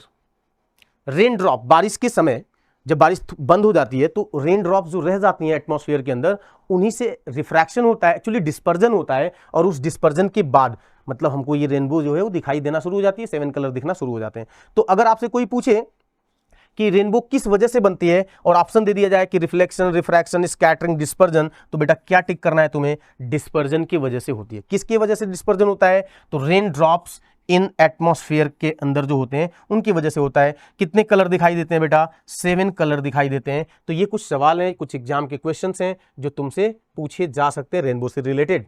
ठीक है, ठीक है, आगे बढ़ लें। अच्छा, थोड़ा सा देख लेते हैं कैसे। ये बारिश हो रही है, सन निकला हुआ है। अच्छा, कई बार ऐसा होता है ना, बारिश भी हो रही है, सन भी निकल गया, तो रेनबो उसी समय होती है। तो बारिश हो रही है और सन भी निकल गया, तो उसके बाद क्या होता है कि बारिश की जो ड्रॉपलेट्स होती हैं हमारे पास, जैसे रेन ड्रॉप को ही ले लिया, तो इस रेन ड्रॉप में जो सन की लाइट जब पड़ती है तो ये जो होता है ना वो प्रिज्म के जैसे बिहेव करता है। Rain droplets acts as the small prism. Light इस पे देखना कैसे अभी जाएगी, ये सन है, सन से लाइट जाएगी, लाइट जाने के बाद ये सन से व्हाइट लाइट गई, अंदर देखो 7 कलर में स्प्लिट होने वाली है अभी धीरे धीरे, है ना। ये नॉर्मल बनाया, ये वहां पे क्या बनाया? नॉर्मल। नॉर्मल के बाद लो कलर में ब्रेक कर गया वो, तो कलर में जब ब्रेक करेगा फिर से वापस मुड़ेगा। ये जो हमारे पास रेनबो भी होती है, उसमें भी 2 तरह की होती है, प्राइमरी रेनबो, सेकेंडरी रेनबो। तो मतलब उतना ज्यादा डिटेल में आपको जाने की जरूरत नहीं है, अगेन वो क्लास 12th में पढ़ने को मिलेगा। तो टोटल इंटरनल रिफ्लेक्शन यहाँ पे हुआ बेटा, टोटल इंटरनल रिफ्रैक्शन, TIR और रिफ्रैक्शन, लाइट बाहर निकली, यहाँ कोई ऑब्जर्वर है उसकी आंखों पे गई, तो इसको क्या लगेगा कि लाइट जो आ रही है ना वो उधर से आ रही है, और वहां से 7 कलर आएंगे। ये देखो वायलेट, येलो, और उसके बीच में बाकी के कलर उसको नजर आएंगे, 7 कलर टोटल नजर आएंगे। और यहां पे पीछे की तरफ एक ड्रॉपलेट से यहां पीछे की तरफ उसको 7 कलर नजर आएंगे, किसी दूसरे से दूसरी जगह पे 7, ऐसे तीसरी जगह पे 7, तो पूरा एक आर्क नजर आएगा जिसमें 7 कलर उस बंदे को नजर आने वाले हैं। That is called rainbow. क्या बात समझ में आई? ठीक है बेटा, आगे बढ़ लें। Applications of refraction of light. Refraction हमने पढ़ा था, याद करो, रिफ्रैक्शन पढ़ा था, bending of the light while changing it's medium of propagation is called refraction. Refraction के क्या एप्लीकेशन है? एग्जाम में क्वेश्चंस पूछा जाता है बेटा, बहुत इंपॉर्टेंट है, ध्यान से सुनना। Applications of refraction of the light, जैसे तुम पेन को ग्लास के अंदर पानी भरो और उसमें डालो तो तुमको वो बेंडिंग नजर आती है, लगता है कि पेन जो है वो बेंड कर गई है, थोड़ी सी टेढ़ी हो गई है। It is also because of refraction of light. Main point मैं आपको बता चुका हूं कि कोई भी चीज हमें कैसा दिखती है, जैसा है वैसा दिखेगी, ये जरूरी तो दूर दूर तक नहीं है। वहां से आने वाली लाइट हमारे आंखों पे गिरते समय किस जगह से गिरी, हमें वो चीज वहां नजर आती है, बात समझ में? और जब आंखों पे लाइट आएगी तभी नजर आती है, अदरवाइज नहीं आती है। हमें इस वॉल के पीछे की चीजें क्यों नहीं दिखाई दे रही? क्योंकि वहां की लाइट हमारे आंखों पे आ ही नहीं रही है। अच्छा, हम पीछे वाले पैनल को हम फेस आगे रख करके भी देख सकते हैं, बशर्ते आगे एक मिरर हो, और हमें ये पैनल पीछे नहीं आगे नजर आएगा। कैसे? यहां से लाइट रे चलेंगी, मिरर पे जाएंगी, मिरर से टकरा के हमारे आंखों पे आएंगी, तो हमारे आंखों पे आने वाली लाइट तो सामने से आ रही है, तो हमें तो पैनल आगे ही नजर आएगा, पीछे, जबकि रियलिटी में वो पीछे है। तो कोई भी ऑब्जेक्ट हमें वहां नजर आती है जब आंखों पे गिरने वाली लाइट जिस डायरेक्शन से हमें आती हुई नजर आती है। ठीक है बेटा, तो applications of refraction of light में आ जाइए। सबसे पहले ट्विंकलिंग ऑफ स्टार्स। ये देखो ट्विंकलिंग ऑफ स्टार्स तुमको नजर आ रहा है। व्हाई स्टार्स ट्विंकल, तारे क्यों चमकते हैं? Because of atmospheric refraction. Atmosphere के अंदर जो एटमॉस्फेयर होता है वो अलग अलग लेयर से कंस्टिट्यूटेड होता है। Why do star twinkles? तो इसका आंसर हम लोग करते हैं, तो stars are point sources of light. पहले तो ये समझिए, क्योंकि इससे रिलेटेड एक बात आगे हम करेंगे। अभी स्टार्स जितने भी होते हैं वो हमसे बहुत दूर होते हैं, बहुत दूर होने की वजह से वो पॉइंट सोर्स के जैसे अपीयर होते हैं। सोर्स ऑफ लाइट तो है ही, ठीक है, तो दूरी ज्यादा होने की वजह से वो पॉइंट सोर्स ऑफ लाइट के जैसे अपीयर होते हैं। अब देखना, एक छोटी सी इंफॉर्मेशन और गेन कर लीजिए, फिर मैं आंसर करता हूं कि Y stars Twinkles. Light year एक टर्म है। लाइट ईयर कई बार एग्जाम में पूछ लिया जाता है, लाइट ईयर क्या है। कई लोगों को लगता है लाइट ईयर में ईयर देख करके टाइम बोल देते हैं, गलत बात है। लाइट ईयर डिस्टेंस होती है बेटा, लाइट ईयर डिस्टेंस होती है। कौन सी डिस्टेंस? पूरे 1 ईयर तक लाइट को दौड़ाओ, दौड़ा तो तुम पाओगे नहीं, उसके पीछे पीछे दौड़ लो या जो कुछ भी करना है कर लो, फिलहाल लाइट को 1 साल तक चलने का मौका दो, ठीक है। लाइट पूरे 1 ईयर तक अगर कंटिन्यूअसली चलती रहे, अच्छा आपको पता होगा ना, लाइट 1 सेकंड में 3 × 10⁸ मीटर पर सेकंड जाती है। ये लाइट 3 × 10⁸ मीटर पर सेकंड उसकी स्पीड है, यानी 1 सेकंड एयर के अंदर, वैक्यूम के अंदर, राइट, यानी 1 सेकंड में 3 lakh kilometre, 3 lakh kilometre imagine कर पाते हो, 1 सेकंड में लाइट चलती है। और उस लाइट के बारे में बोल रहा हूं मैं कि पूरे वो 1 साल दौड़ाओ उसको। जितनी दूर बेटा चल के जाती है ना, जितनी दूर चल के जाती है उसी को लाइट ईयर कहा जाता है। तो लाइट ईयर एक डिस्टेंस है। कौन सी? Distance travelled by the light in 1 year, पूरे 1 साल में कितना होती है, कितना होती है। तो याद रखने की वैसे जरूरत नहीं है, बट आप रख सकते हैं 6 ट्रिलियन माइल्स। अब तुम इसको किलोमीटर मीटर जिसमें चेंज करना होगा कर लेना, बाकी 11th में वापस पढ़ने को ये मिलता है। फिलहाल के लिए अब देखिए, स्टार्स बहुत दूर है, बहुत दूर है, कुल मिला के पॉइंट सोर्स के जैसे बिहेव कर रहे हैं। ये हम अर्थ पे खड़े हैं, ये छोटू अर्थ पे खड़ा है, तो इसके ऊपर कुछ हद तक एटमॉस्फेयर होता है। तो एटमॉस्फेयर की अलग अलग लेयर होती है, देखो ध्यान से, एटमॉस्फेयर की अलग अलग लेयर होती है। तो ये जो लेयर होती है उनकी अलग अलग डेंसिटी होती है, नीचे डेंसर मीडियम, ऊपर रेयर मीडियम, क्योंकि रात की बात हो रही है, रात में अर्थ सरफेस के करीब डेंसर मीडियम हो जाता है, क्योंकि एटमॉस्फेयर हवा जो है वो डेंस हो जाती है, और ऊपर की हवा रेयर रह जाती है, ऊपर की हवा रेयर हो जाती है। क्योंकि जो हमारी अर्थ है ना, अर्थ की सरफेस सैंड से बनी है, मिट्टी से बनी है। और तुम्हें मैं बता दूं, हालांकि ये नहीं तुम्हें 11th क्लास में पढ़ने को मिलेगा, अर्थ सरफेस या सैंड जो होती है उसका जो स्पेसिफिक हीट होती है वो बहुत कम होती है, तो बहुत जल्दी ठंडा और बहुत जल्दी गर्म भी होती है। इसी वजह से सी ब्रिज, लैंड ब्रिज वगैरह का फॉर्मेशन होता है। Again will discuss this all topics in the class 12th 11th syllabus, thermodynamics के अंदर पढ़ेंगे हम लोग। बट फिलहाल के लिए जैसे ही शाम होती है, दिन में जल्दी से अर्थ गर्म हो जाती है, जिसकी वजह से याद करो TIR इन डिजर्ट्स अभी बताया था, वो दिन के टाइम पे होता है, क्योंकि अर्थ सरफेस गर्म, हवा भी गर्म, नीचे डेंसर। रात के टाइम पे सॉरी नीचे रेयर, बट रात के टाइम पे नीचे डेंसर। क्यों? क्योंकि अर्थ जल्दी से ठंडा हो गई, आसपास की हवा भी जल्दी से ठंडी हो गई, डेंस हो गई, और ऊपर रेयर रह गई। तो अब होता यह है कि नीचे डेंसर, ऊपर रेयर, हवा, एटमॉस्फेयर के अंदर बातचीत चल रही है। अब जब स्टार से कोई लाइट चलेगी तो वो क्या करेगी बताओ? रेयर से डेंसर आ रही है तो वो टुवर्ड द नॉर्मल मुड़ते जाएगी। बट एक खेल और होने लगती है कि हवा चलने की वजह से ये जो डेंसिटी है वो हल्का वेरी करती है, और हल्का वेरी करने की वजह से वो जो बेंडिंग है वो बदलती रहती है। तो इस बंदे को आंखों पे गिरती हुई लाइट कभी लगेगा यहां से आ रही है, कभी लगेगा वहां से आ रही है, कुछ इस तरह से आप देखते रहिएगा। ये है हमारे पास डिफरेंट लेयर्स जो है उनका नॉर्मल। लाइट स्टार से चली toward the normal, toward the normal, फिर से toward the normal, toward the normal, आंखों पे पहुंची। बट आंखों पे पहुंचते समय तो वो ऐसे आ रही है, मतलब ये वाला स्टार इसको यहां नजर आएगा, क्योंकि आंखों पे गिरते समय लाइट वहां से आ रही है ना, उसको लगेगा उस डायरेक्शन से आ रही है। तो ये वाला स्टार उसको वहां नजर आएगा, देखो ये वाला स्टार वहां नजर आएगा, जबकि रियलिटी में वो यहां है। तो because of atmospheric refraction star actual position में नहीं आता। अब ट्विंकल क्यों करता है? वो इसलिए क्योंकि जो ये डेंसिटी है वो बदलती है, हवा चलने की वजह से एटमॉस्फेयर की डेंसिटी बदलती है, और जब डेंसिटी बदलेगी तो कभी वो थोड़ा इधर, कभी वो थोड़ा उधर, तो इस तरीके से ये देखिए शिफ्ट होएगा। देख रहे हो ये कभी इधर कभी इधर, क्यों? क्योंकि ये जो लाइट है ना थोड़ा ऐसे हो रही है, ऐसे हो रही है, बिकॉज ऑफ एटमॉस्फेरिक रिफ्लेक्शन। तो ट्विंकलिंग ऑफ स्टार्स जो है वो इस वजह से होती है। आप इन सारे पॉइंट्स को पढ़ सकते हैं, यही सारे पॉइंट्स हमने बना रखे हैं। Stars are self illumination, stars are self luminous and can be seen at night in the absence of the sunlight. ठीक, ये तो तुम जानते ही हो। They appears to be point source because of their being at a very large distance from us. वो point source के जैसे बिहेव करते हैं क्योंकि वो हमसे बहुत दूर होते हैं। द अपेरेंट पोजीशन, अपेरेंट मतलब जो वास्तविक ना हो, रियल पोजीशन एक होती है मतलब जहां वास्तविक हो, और अपेरेंट पोजीशन का मतलब जैसे रियल में स्टार यहां था, अपेरेंट पोजीशन उसकी है। तो the apparent position of the star keeps changing a bit, थोड़ा थोड़ा वो बदलती रहती है। अभी पीछे बताया था, कभी यहां कभी यहां कभी यहां कभी यहां। क्यों क्यों क्यों? This is because of the motion of the atmospheric air and changing air density and temperature.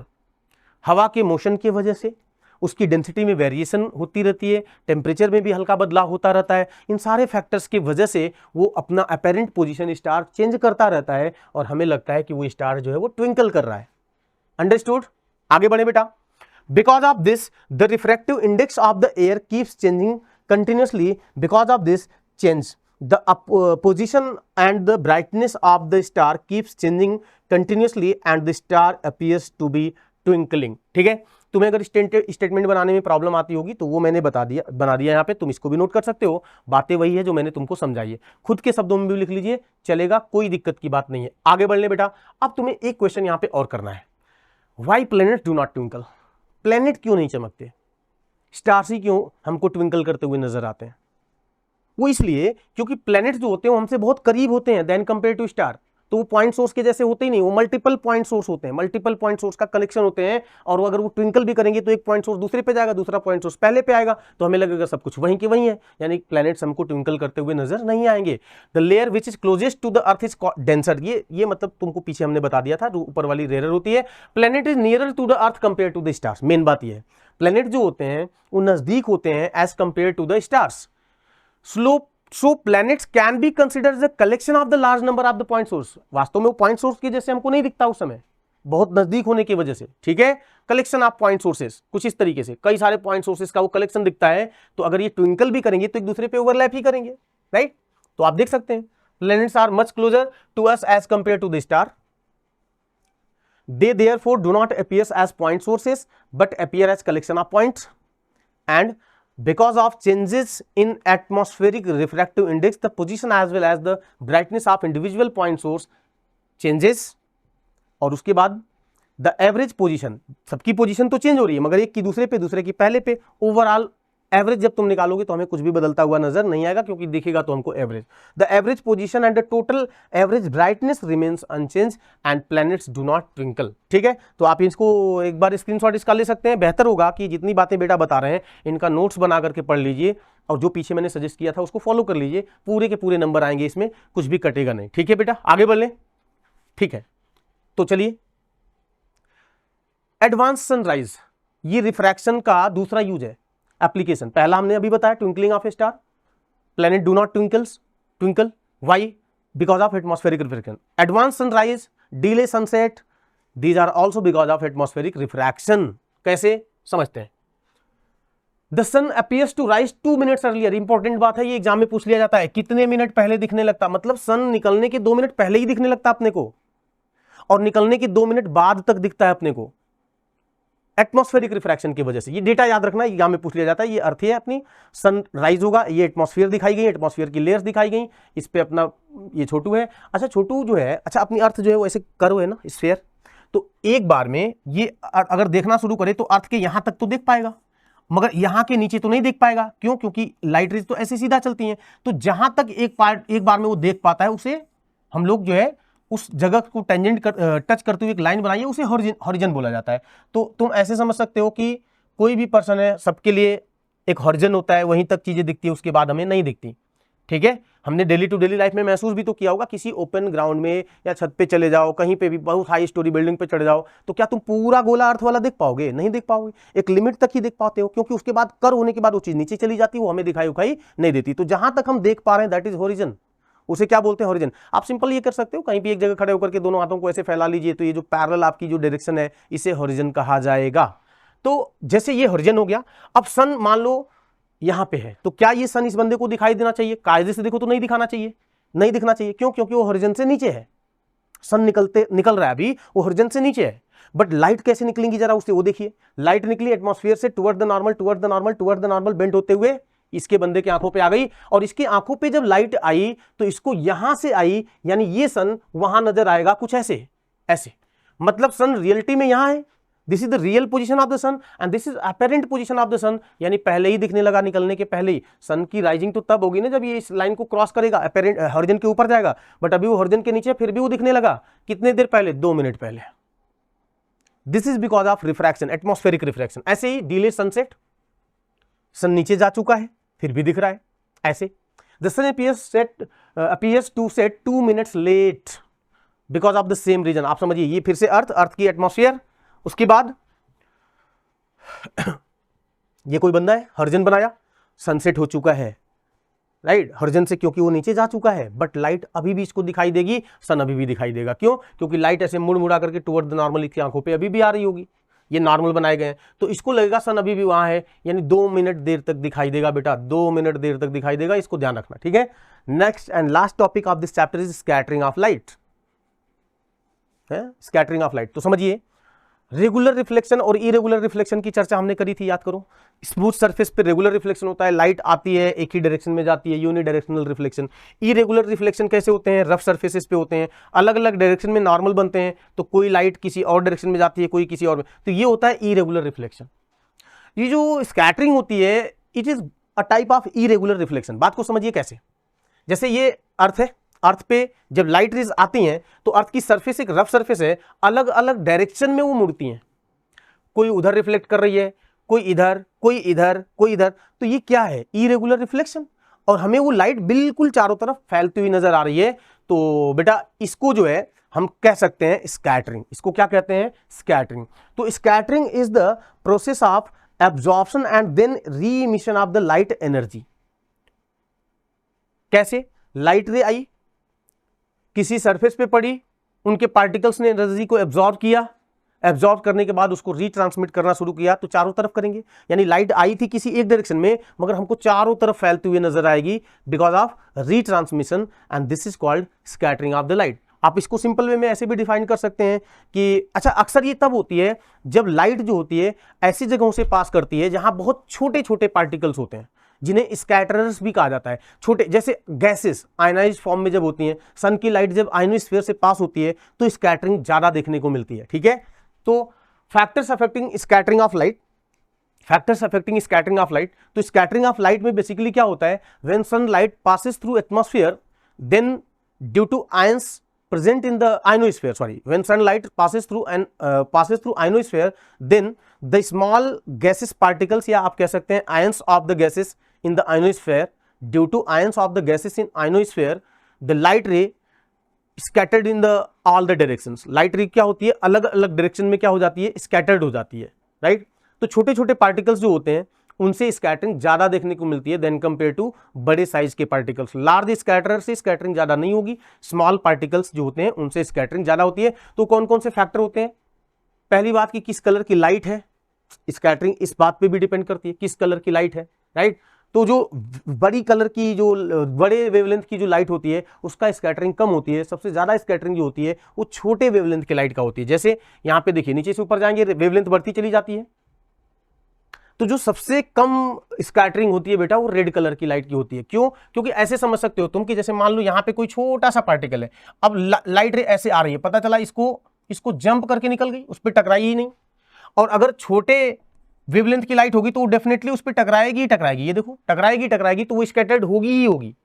बात समझ में आई। तो बड़े वेवलेंथ की लाइट स्कैटर्ड नहीं होती क्योंकि उसको जंप करके निकल जाती है। छोटे वेवलेंथ की जो लाइट होती है वो उस पर टकराती है और फिर चारों तरफ फैल जाती है, एब्जॉर्प्शन होता है, फिर री इमिशन होता है, ठीक है।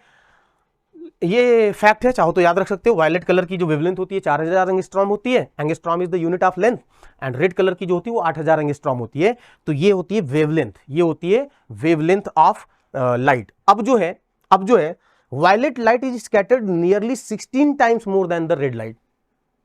रेड लाइट की स्कैटरिंग कम होगी ना, अभी बताया वो लंबी वेवलेंथ होती है तो क्रॉस कर जाएगी। रेड कलर की स्कैटरिंग जो है वो कम होती है, वायलेट कलर की स्कैटरिंग बेटा ज्यादा होती है। साइज ऑफ पार्टिकल से भी स्कैटरिंग डिसाइड होती है, स्मॉल पार्टिकल से स्कैटरिंग ज्यादा देखने को मिलती है क्योंकि बड़े पार्टिकल से तो वो इरेगुलर रिफ्लेक्शन होने लगेगा। बड़े पार्टिकल से क्या होने लगेगा, इरेगुलर रिफ्लेक्शन, तो उसको रिफ्लेक्शन बोलने लगते हैं, स्कैटरिंग फिर नहीं बोलते क्योंकि सर्फेसेस बड़ी होती हैं। छोटे पार्टिकल जो होते हैं एनर्जी को एब्जॉर्ब करेंगे, फिर रीट्रांसमिशन शुरू करते हैं चारों तरफ और उसी को स्कैटरिंग बोलते हैं। तो smaller the size of the scatterer, scatterer का मतलब पार्टिकल्स, ये जो छोटे छोटे पार्टिकल्स हैं, the scattering will be more, scattering उससे ज्यादा देखने को मिलती है। Applications of scattering of light, this is the last topic. Scattering का एप्लीकेशन क्या होता है, बहुत ही अच्छा एप्लीकेशन है, ध्यान रखिएगा, एग्जाम में पूछा जाता है। Different colours of the sky, sky जो होता है अलग अलग डे ड्यूरेशन के टाइम पे अलग अलग कलर का हमें अपीयर होता है, ऐसा क्यों होता है, ठीक है। तो देखिए, जब हम आफ्टरनून के टाइम पे देखते हैं सन हमारे बिल्कुल सर पे होता है, बिल्कुल करीब होता है, उस समय मिनिमम स्कैटरिंग उस समय हो रही होगी, ठीक है। और क्यों ऐसा होगा, क्योंकि लाइट जो है सबसे करीब से आ रही होगी। भाई लाइट रे जितना दूर से आएंगी रास्ते में स्कैटर्ड होते लास्ट तक वही पहुंचेगा जिसकी स्कैटरिंग कम होगी।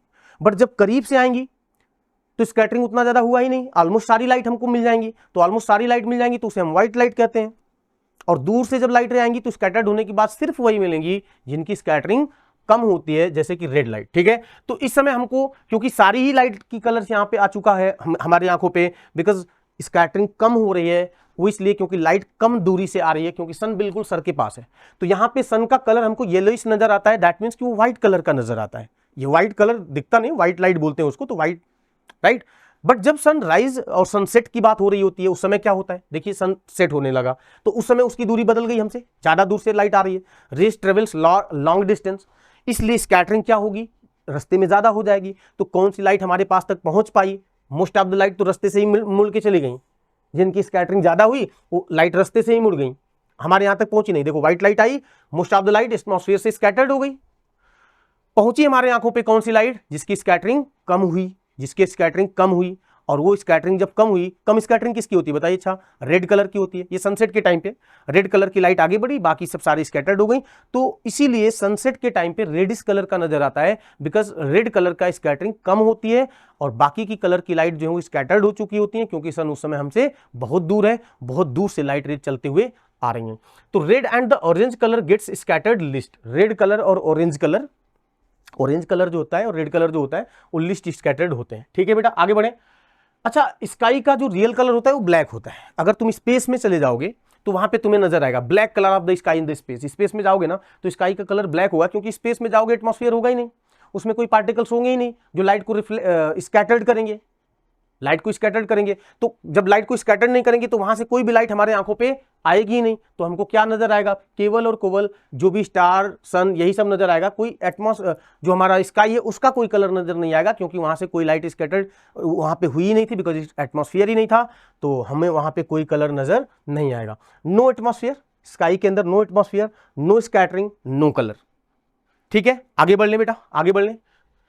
अब हम देख सकते हैं वही दिखाया गया है, आप अगर स्पेस में जाएंगे तो आपको सब कुछ ब्लैक नजर आएगा, अपनी प्यारी दुलारी सी अर्थ पे आ जाएंगे तो आपको बहुत बढ़िया कलर नजर आएगा, इसमें कोई दिक्कत की बात नहीं है, क्योंकि यहाँ स्कैटरिंग हो रही है, एटमॉस्फेयर प्रेजेंट होता है, वहाँ एटमॉस्फेयर प्रेजेंट नहीं होता है। No atmosphere, no scattering, space appears dark. मगर हमारे यहाँ पे ऐसा नहीं होता, स्काई जो है हमें कभी ब्लू कलर की, अलग अलग कलर की नजर आती है, because of scattering of the light. तो हम लोगों ने इस चैप्टर को बहुत ही जल्दी, बहुत ही कम टाइम में सारी बातों को ऑलमोस्ट रिवाइज करने की कोशिश की है। होपफुली अगर आप इसको अच्छे से प्रिपेयर करेंगे तो आपका एक भी नंबर कटेगा नहीं। होपफुली का मतलब है कि एकदम क्लियर सी बात है, क्योंकि इसमें न्यूमेरिकल का ज़्यादा स्कोप है नहीं, सारे थ्योरी पूछे जाते हैं और वो सारे थ्योरेटिकल पॉइंट हमने बहुत अच्छे से कवर किए हैं।